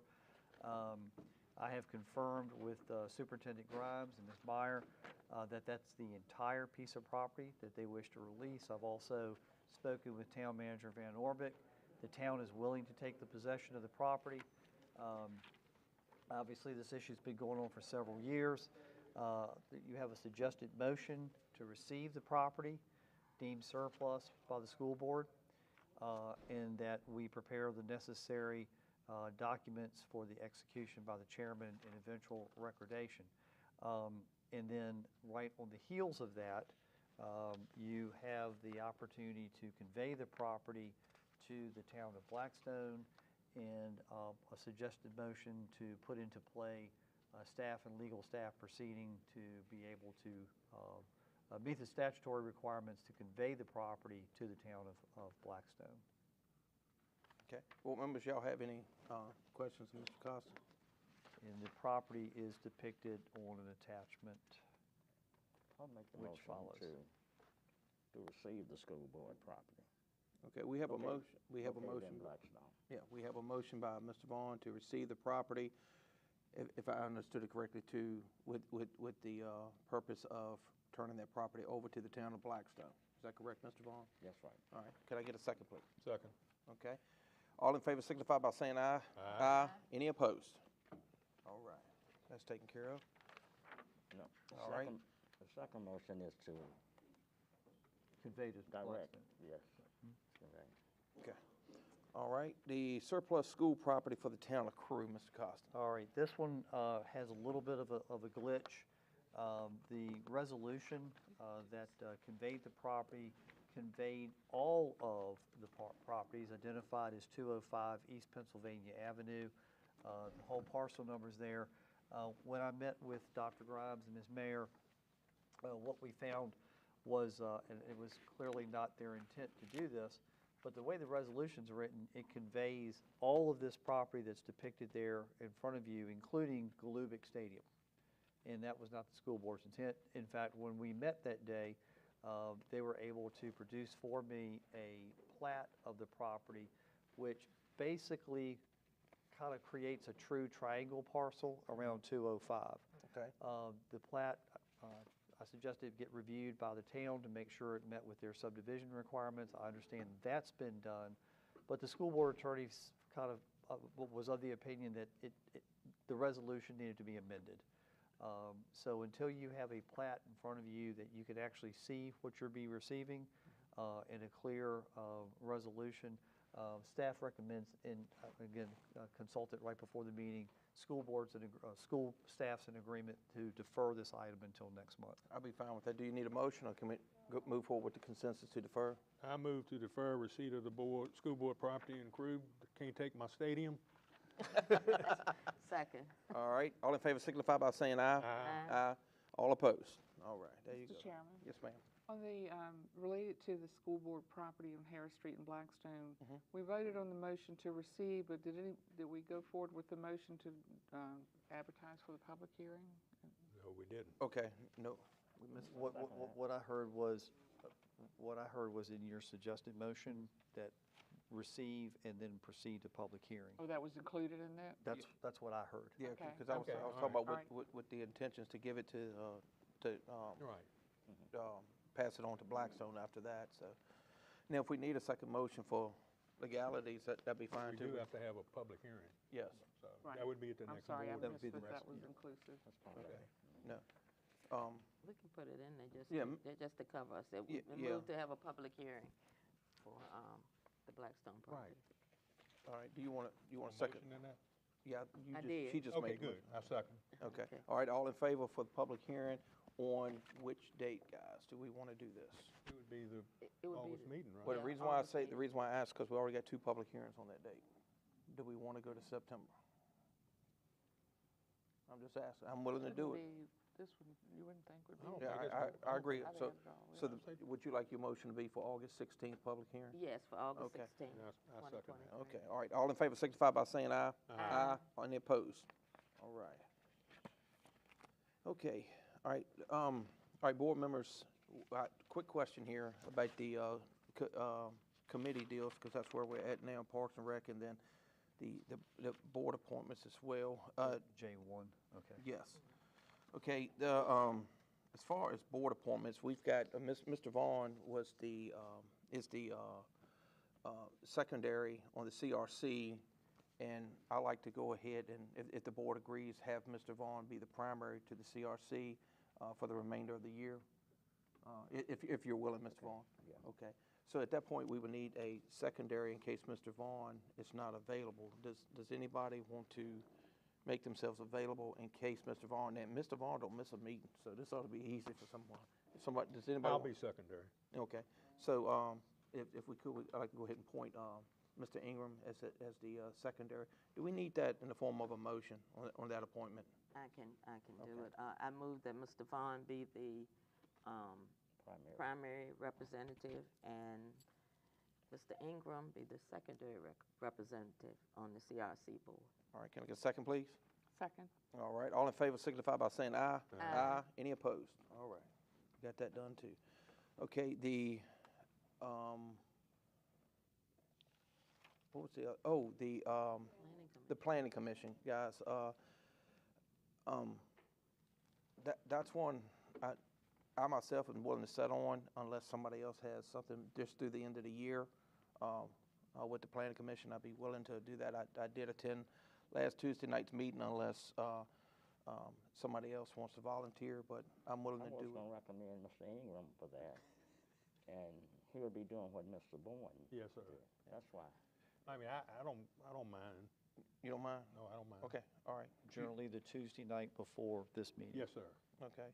And then if something comes up as chair, Right. and you can't Okay. make it, okay. All right, so I would need a motion to appoint. That's so moved. Okay, can I get a second? Second. Okay, all in favor signify by saying aye. Aye. Any opposed? All right. Welcome to the battle. All right, as far as the committees, just a quick question is, before I mention about the Parks and Rec, earlier this year, did we say that we were going to establish committees as needed, or was that ever a motion made, staff and legal counsel? Do we recall that? I recall as needed Okay. for special projects. Okay. That's what I recall. All right, well, and as y'all can hear, some of the citizens are looking forward to moving forward with some other options, one being the High Ridge Trail Park. And this is not just about sports, this is everything, hiking. We got the Virginia 250 established now. I think a Parks and Rec committee would be good to establish, and what would be the parameters. Obviously, I think we should have a representative from each town on it, someone from the county. I would also think that we should have the economic planner on there as well. So, And do you have a liaison to the Virginia 250?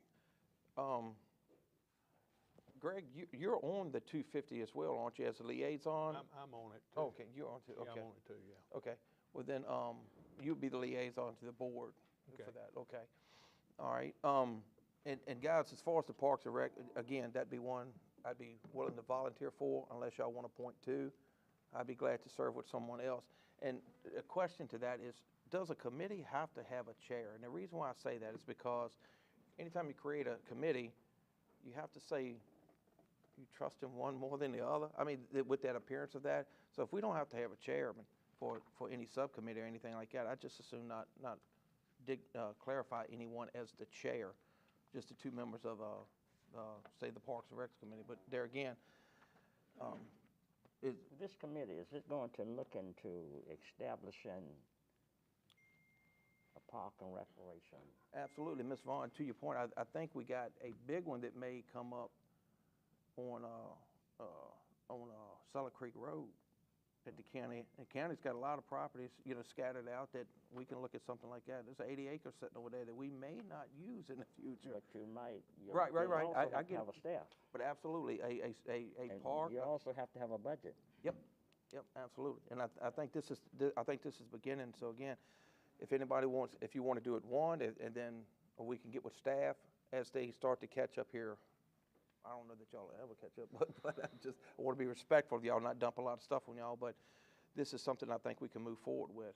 I'd be willing to do it. If y'all want two, we could do two, but what's y'all's pleasure on that? I'll do it. Okay. So, y'all want to make a motion? Anybody with me and Ms. Simmons, or does anybody else want to be there with Ms. Simmons? Well, and to be respectful, I want citizens to know that, you know, Mr. Vaughn and Ms. Simmons, Ms. Shackleton is leaving, so I don't think it'd be fair to dump that on y'all and then have y'all in a few months leave and then someone else have to be brought back in. Of course, I think Dickie and I will be here. I know Ms. Simmons is in a challenge. Write-in vote comes in. Right, yeah, the write-in vote, that's right. So I think between us three, it should be two of us on that committee. Well, I move that Mr. Rourke and Ms. Simmons serve on the Parks and Rec Committee. Okay, Second. all right. All in favor signify by saying aye. Aye. Any opposed? Thank you, ladies and gentlemen, and thank you, Ms. Simmons. All right, Mr. Costin, budget update. Mr. Chairman, Yes, sir. will you poll the board, please? It's 10 o'clock. Try to get you to. Okay, yeah, he's right. All right, as anybody knows, we go to 3-hour limit, then we ask the board if they want to continue or go home. Ms. Shackleton, or Mr. Costin, will you poll the board? I'll poll the board. Supervisor Simmons, are you willing to proceed? Yes. Supervisor Vaughn, are you willing to proceed with a recess? Yes, but I'm going to take a break. Supervisor Shackleton, are you willing to proceed? Yes. Supervisor Ingram, are you willing, Mr. Chairman, are you willing to proceed? Yes, with the break, in case board member needs to. 5 minutes? Yes. Okay. All right, we're in recess 5 minutes.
All right, ladies and gentlemen, we are back from recess now. We are at Session.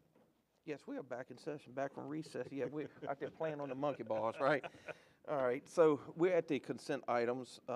Anybody got any questions about any of those? No, you have skipped over a couple items, Mr. Chairman. I'm sorry. Budget Oh. update and health benefits. Yeah, I marked right through it. I'm trying to get the meeting. All right, budget update. Mr. Costa, go ahead. Okay, board has before you a memo regarding budget updates. The first item that I'm addressing is ARPA funding. I have amended the running ARPA list. It's the last item in that section of your packet. You know about the situation with the Piedmont Regional Jail. We had to make some budget adjustments on that. One of the things that was pulled out but has put back in at yesterday's meeting was money for the bar screen, which is a component of the wastewater treatment. What they're asking each locality to do is to contribute their share of that project, which is $79,078. Now that's our share. That division is made on a 1/6 basis.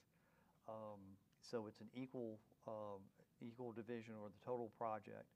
And localities are either using carryover funds or they're using ARPA funds. We have no carryover funds for this particular item, so we're recommending that you use the ARPA funds.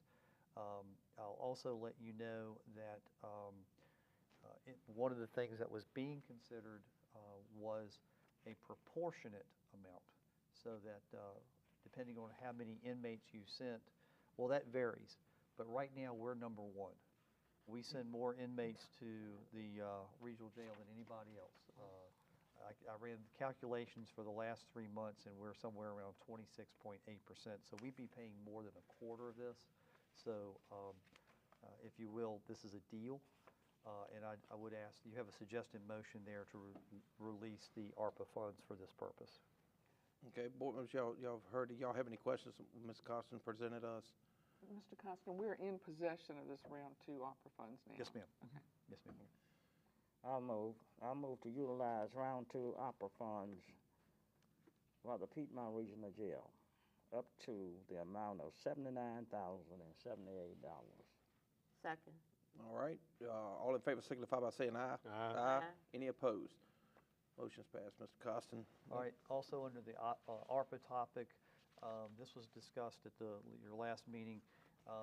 There has been discussions about the county contributing $200,000 to the Crew Library roof repair. That has always been listed for several months as a future consideration. The town of Crew has obtained a good analysis of the work to be done. They are going to be going out for competitive bid. Once they have received their bids, they'll let a contract and proceed on with the work. I'm recommending that the board take action this evening to reserve $200,000 for this purpose and authorize staff to release those funds to the town of Crew once a contract is executed. I move to reserve round 2 ARPA funds for the town of Crew in the amount of $200,000 to undertake library roof repair and authorize staff to release those funds to the town of Crew once a contract for a repair is executed. I second. All right, all in favor signify by saying aye. Aye. Any opposed? All right. The problem I have with that is, once you say you have $200,000, what do you think the contractors are going to do? They've already estimated that as the cost. They've gotten an estimate. They have already? Yes. Yeah. Yeah, and it's more than 200,000, so and it's going to be competitively bid, so hopefully they'll try to drive it down. Okay, okay. May I, Oh, do you remember? Is it okay for me to ask a question Yes, at ma'am. this point? Yes, ma'am. What was the procurement exemption? They didn't have to go through the procurement process? Because of their the size of the town, the population of the town, Okay. you can Gotcha. you can be waived off from state procurement. But they are going to go through they didn't go through a procurement process to find someone to do the analysis of the work, but they are going to go through a procurement process to get competitive bids in and get the best deal that they can. But it's a state code exemption based on population. So do we jump the gun voting on this before bids have even come in?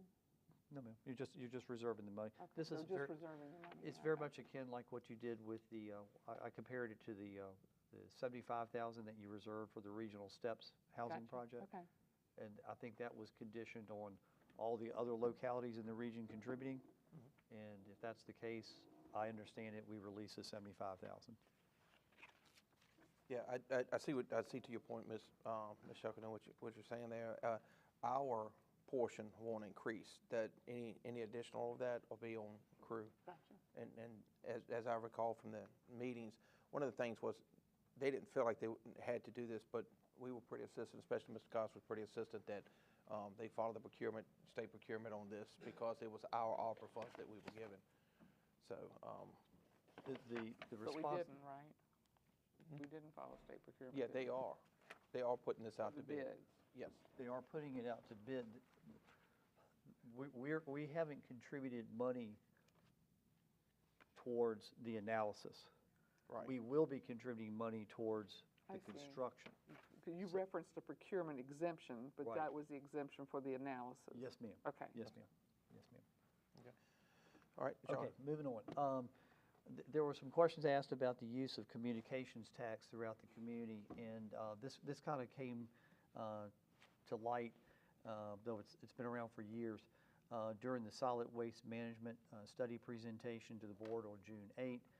It was mentioned, it was verbally presented, and then also you'll find it on page 23 of that report, talking about how the additional revenues coming from the general fund, the communications tax revenue specifically, and that it's divided up as 75% of this tax went to the landfill and 25% went to E911.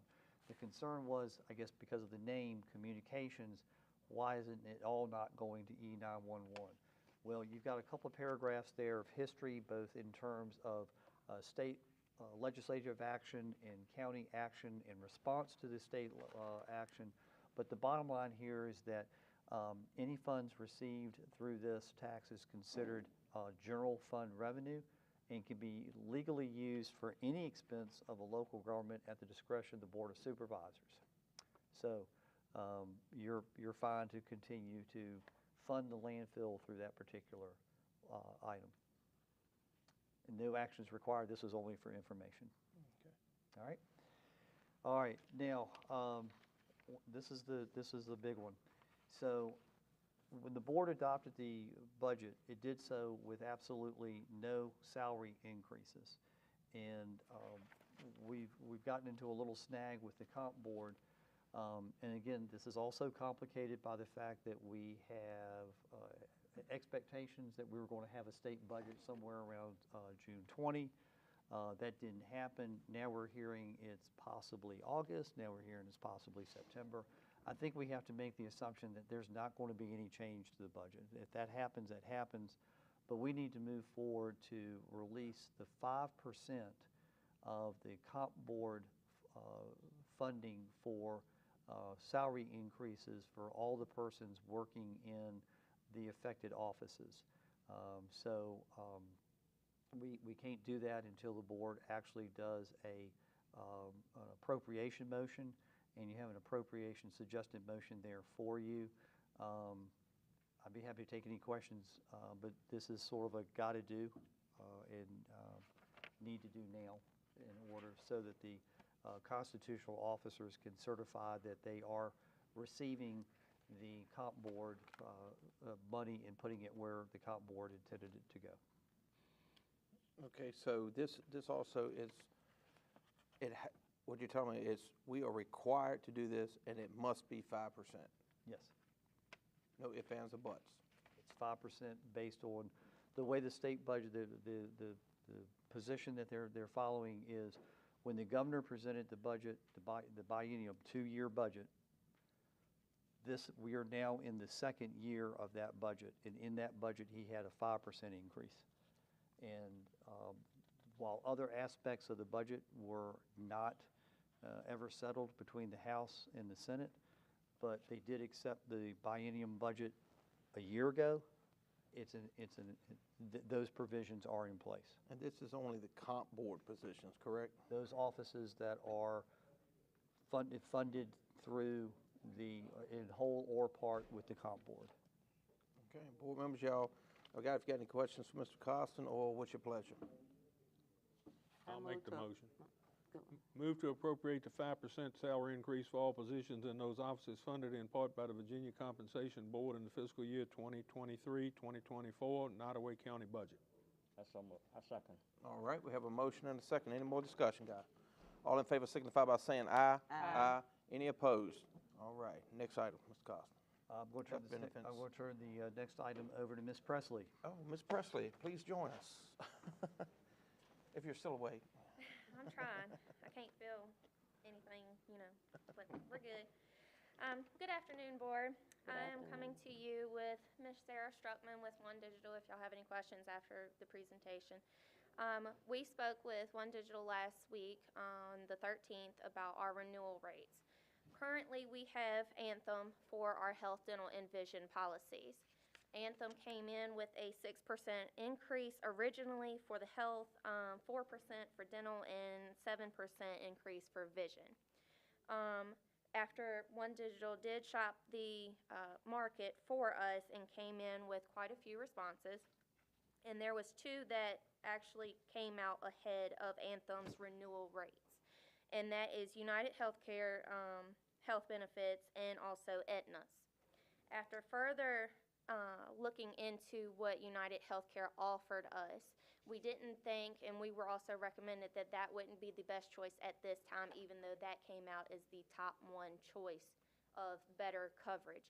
And the reason being is because with United Healthcare's system, you have to pretty much, and correct me if I'm wrong, you have to go through an app to find your services and kind of compare prices and everything. And with the tight timelines that we have to get renewals and open enrollments done, we don't really think that we have adequate time to inform our employees of how to get those services covered and switched over in that amount of time. We're hoping, with shopping next year again, that we could possibly look into that if we have further timeline space in between all that, but right now we don't think so. And it was also One Digital's recommendation of that as well. Aetna came in at the second top choice for also health, dental, and vision. They also came in with their policies similar to what we have now, but with a $500 lower deductible, a $1,000 lower out-of-pocket max, and also premium savings for the employees. So after looking at all that, with the combination of mixed premium and administrative credits, we're looking at $134,504 savings for our insurance for our employees. The only thing that did go slightly up for those policies if we switch to Aetna, which that is our recommendation of doing so for all of the health, dental, and vision policies, there is a slight increase on the tiers, but those increases only range from $5 per tier or $15 for I think the third tier in its entirety. So we're looking at better premiums, better coverage or comparable coverage of what we have now, but less affected for the employees and the employer. Currently, what I need from y'all is, if you have any questions, please ask me, but I do need a motion to possibly switch from our current Anthem plans to Aetna for health, dental, and vision, and then after that, I will touch on our voluntary benefits. Okay, so that $134,000 in savings, that is included with the projections or the increase in the prescription range as well? Yes. Okay. Board members, y'all, anybody have any questions? No, I'm ready to put the motion on the floor. Okay. I will backtrack a little bit. Anthem, after we spoke, did come back with a decrease of 3% instead of the original 6%, but even though looking at those prices, Aetna still comes out ahead. Okay. I did want to just throw that out there because we just found that out within the last 2 days. Okay. I move to approve switching health, dental, and vision policies from Anthem to Aetna for the upcoming insurance benefits renewal effective September 1st, 2023 through August 31st, 2024 to achieve cost savings for both the county and its covered employees. All right, board members, we have a motion. Can I get a second? Get a second from Mr. Vaughn. Any more discussion? Any questions? I know you told us this, but county employees are not going to see any decline in benefits. It's all comparable. It's all comparable, other than the tier prices that did go up, but Right. like I said, it's not that much. It's only about 5 to 15 from the differences. Okay. And that's based off the tiers. Okay. Any more discussion, board? Okay. All in favor signify by saying aye. Aye. Any opposed? There you have it. Okay. All right, so just to touch on the voluntary benefits, currently we are offering Colonial Life and AFLAC policies to our employees. After looking into Colonial Life a little bit and our AFLAC policies, we have discovered that Colonial is still tied to Pierce Group. We did look into, with Ms. Struckman and One Digital's help, trying to switch that over to One Digital, but even though if we do, it's still tied to Pierce in a sense. And Ms. Struckman can pretty much tell you more about that in depth, but just from hearing it, they will still be kind of getting a percentage of anybody that's enrolled in that. Our further going forward for our voluntary benefits, we are looking at AFLAC taking over all of the Colonial policies that are offered, also at a comparable policy premiums kind of wise. But if we do this, we are not going to be offering individual coverage for AFLAC. It will be a group coverage. And also any of the Colonial, if somebody wants to stay on their Colonial policies, they will have to do that at home instead of through payroll, because we're going to try and switch away from that to get everything on one broker. They'll then not benefit from group rates, is that? They will benefit from group rates, if I'm understanding correctly. It will be a lower premium because it's a group coverage instead of an individual.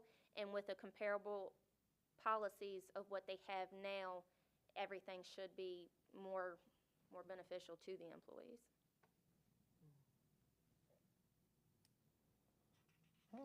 So that was informational. There's no action needed at this time? Yes. Not in, well, I will for informational and transparency. At first, recommendations, because when we did an RFP, we did it with the voluntary benefits included because we wanted to see what was out there and what we could offer our employees more of what we were doing currently. We did have a recommendation and a proposal brought to us for Guardian, but after looking into that with everything switching over for the health, dental, and vision and current policies and everything, we did not think that was the best rate to go. All right. Any clarification, board?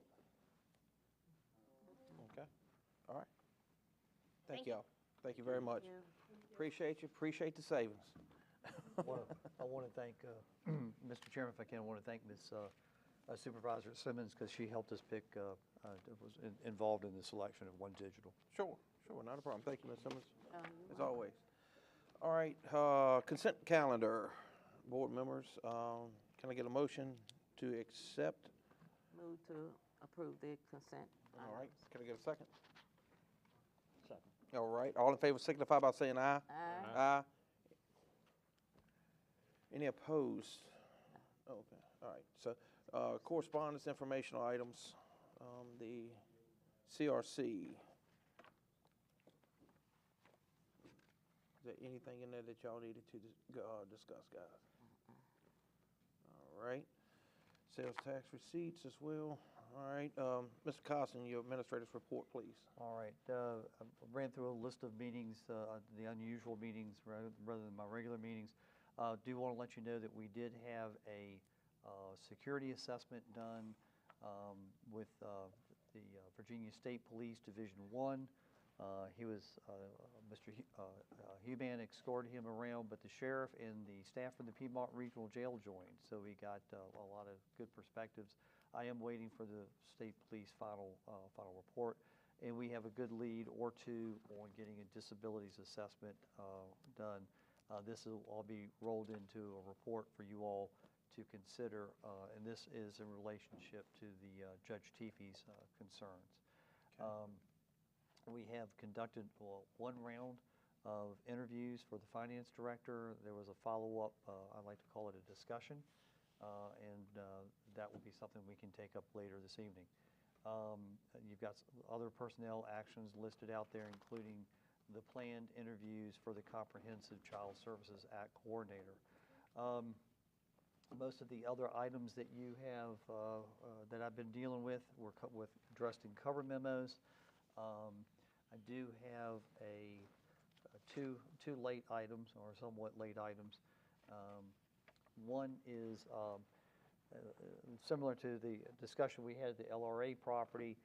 We've had a request in the past, which I rejected because they wanted to metal detect on these grounds, and we have electric lines and whatnot, telephone lines running through. And we had another one that came in the last couple of days for all county properties, including the LRA property. Now, earlier this evening, the LRA determined that because of the liability issues, they did not want to go forward with allowing metal detecting. Staff would make the same recommendation. There has been a discussion during the break about perhaps looking into what other counties are doing, but the staff concern is basically about liability, people getting hurt. Some metal detectors aren't good stewards of the land. They leave their holes. People step in the holes. Animals step in the holes. The liability waiver has been discussed, but the liability waiver will only go so far. But for the time being, staff would recommend that you give a consensus that there be no metal detecting on county-owned property. And I'd be okay with that, Mr. Costin. And only thing I would ask is just for make sure that we are allowing or not disallowing anyone's opportunity to do that. If we could just check on some of those provisions that other counties and towns do like that, because I actually believe Blackstone actually allows that, but I could be wrong about that. But if we could look into that in the near future and within a reasonable amount of time. Well, I can put an inquiry into the UVA Institute of Government, and they'll blast it across the state, and I'll get whatever responses I get. But yes, in the meantime, until we get something additional, I'd be fine with leaving the consensus as none for now. Okay. It'd have to be brief, Mr. Barrett. Okay. Okay.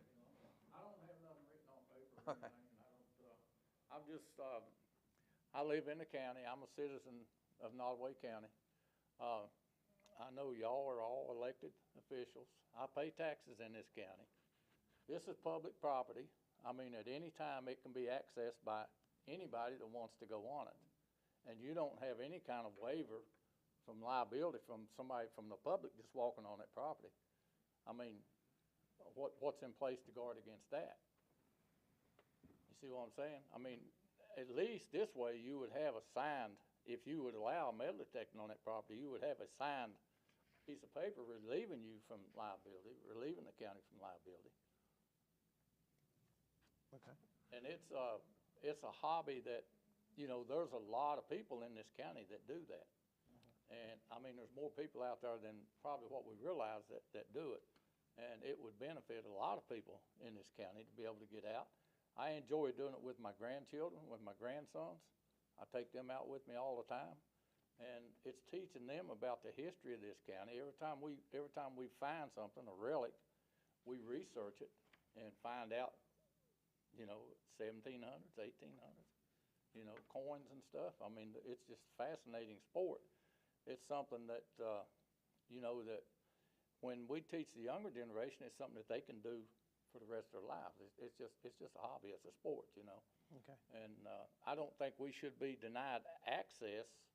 I think we should at least be given consideration, as county taxpayers and stuff, to be able to access this property.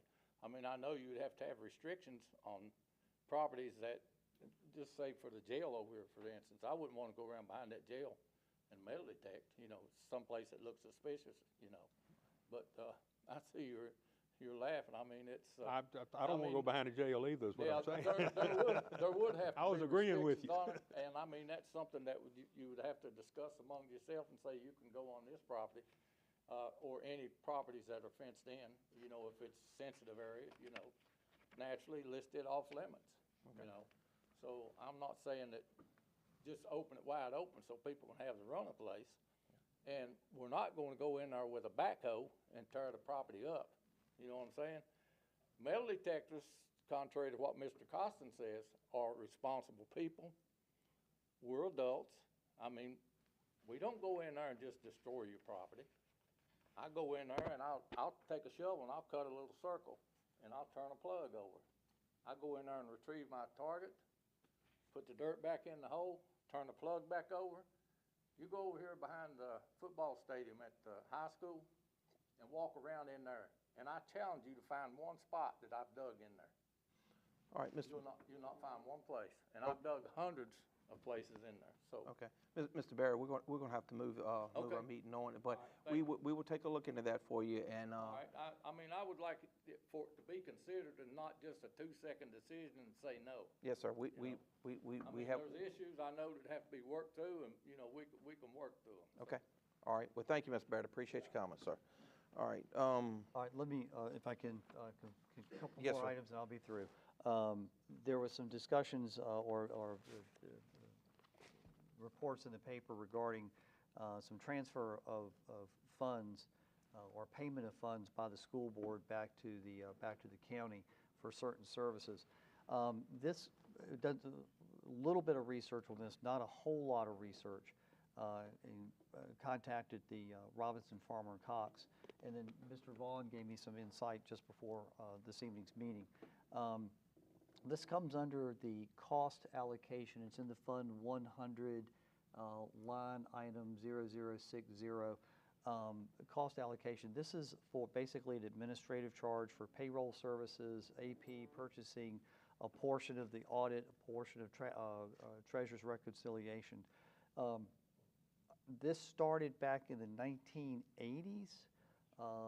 It was applied to the Department of Social Services, and it was basically a way to track expenses for federal reimbursement. It's basically a general revenue transfer, and I have spoken, like I said, with Paul Lee with Robinson, Farmer, Cox. There is some, why are we doing it this way?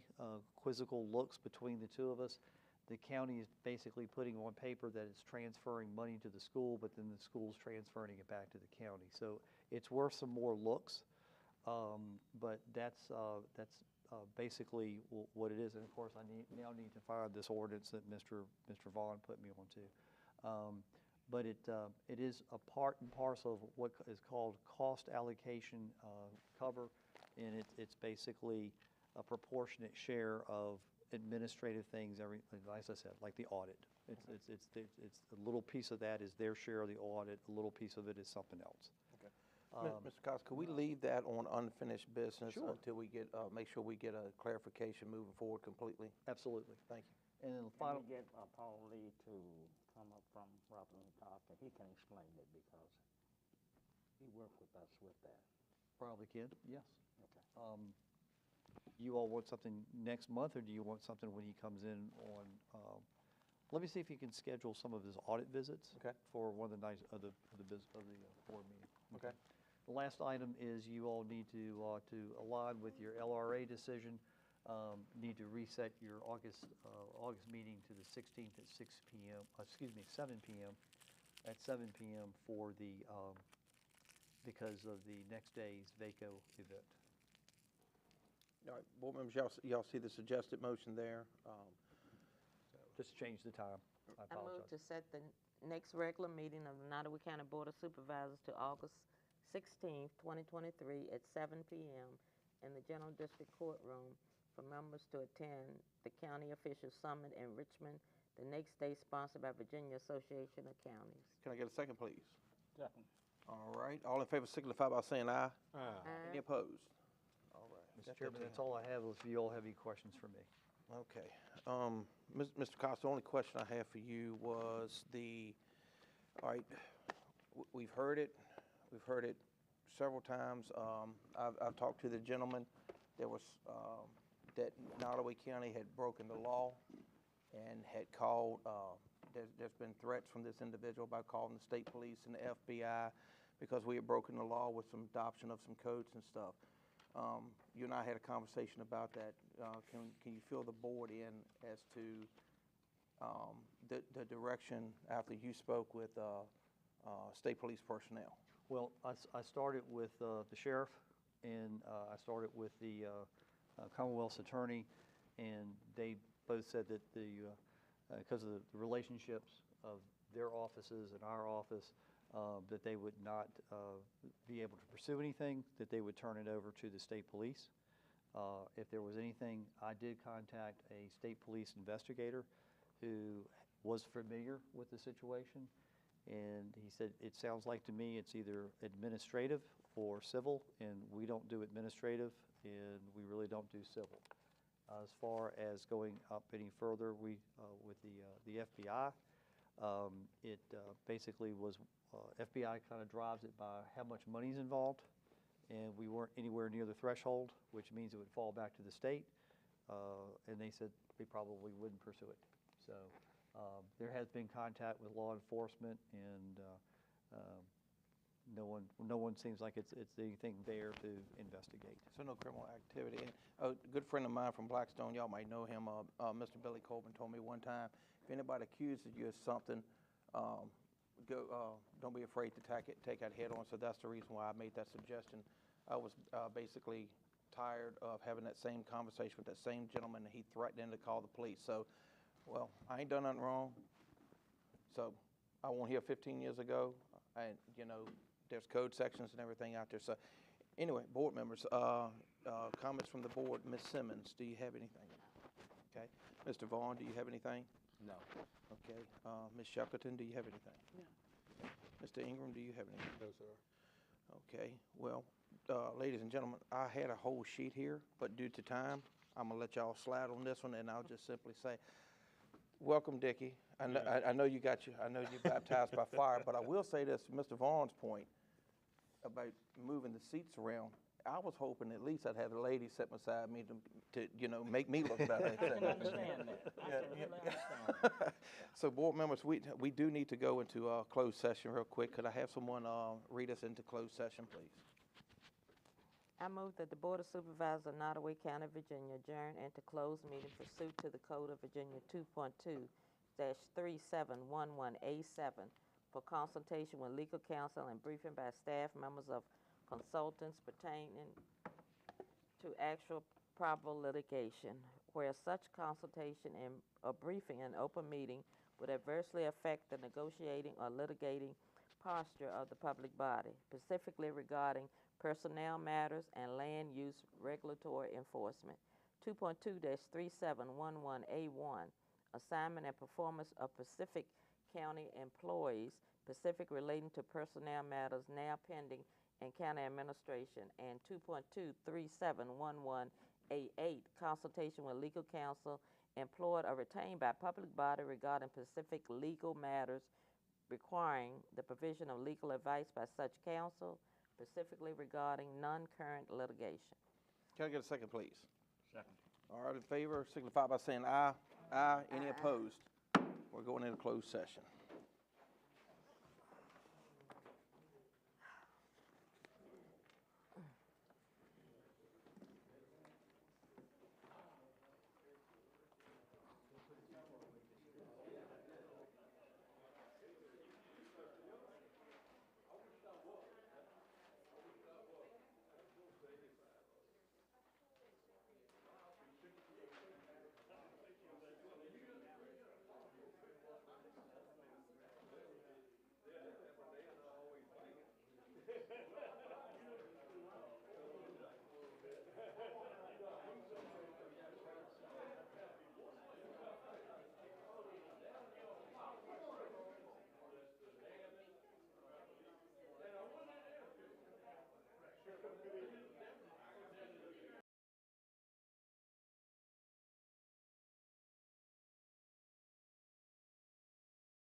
Oh, you did, okay. All right.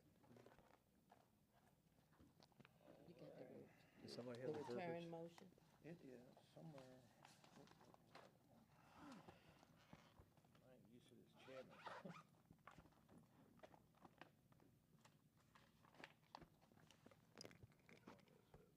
You want that one? All right, who wants to read this? Whew. Certification of closed meeting, whereas the Nottoway County Board of Supervisors has convened a closed meeting on this date pursuant to the affirmative recorded vote and in accordance with provisions of the Virginia Freedom of Information Act. Whereas 2.2-3712D of the Code of Virginia requires a certification by the Board of Supervisors that such closed meeting were conducted in conformity with Virginia law.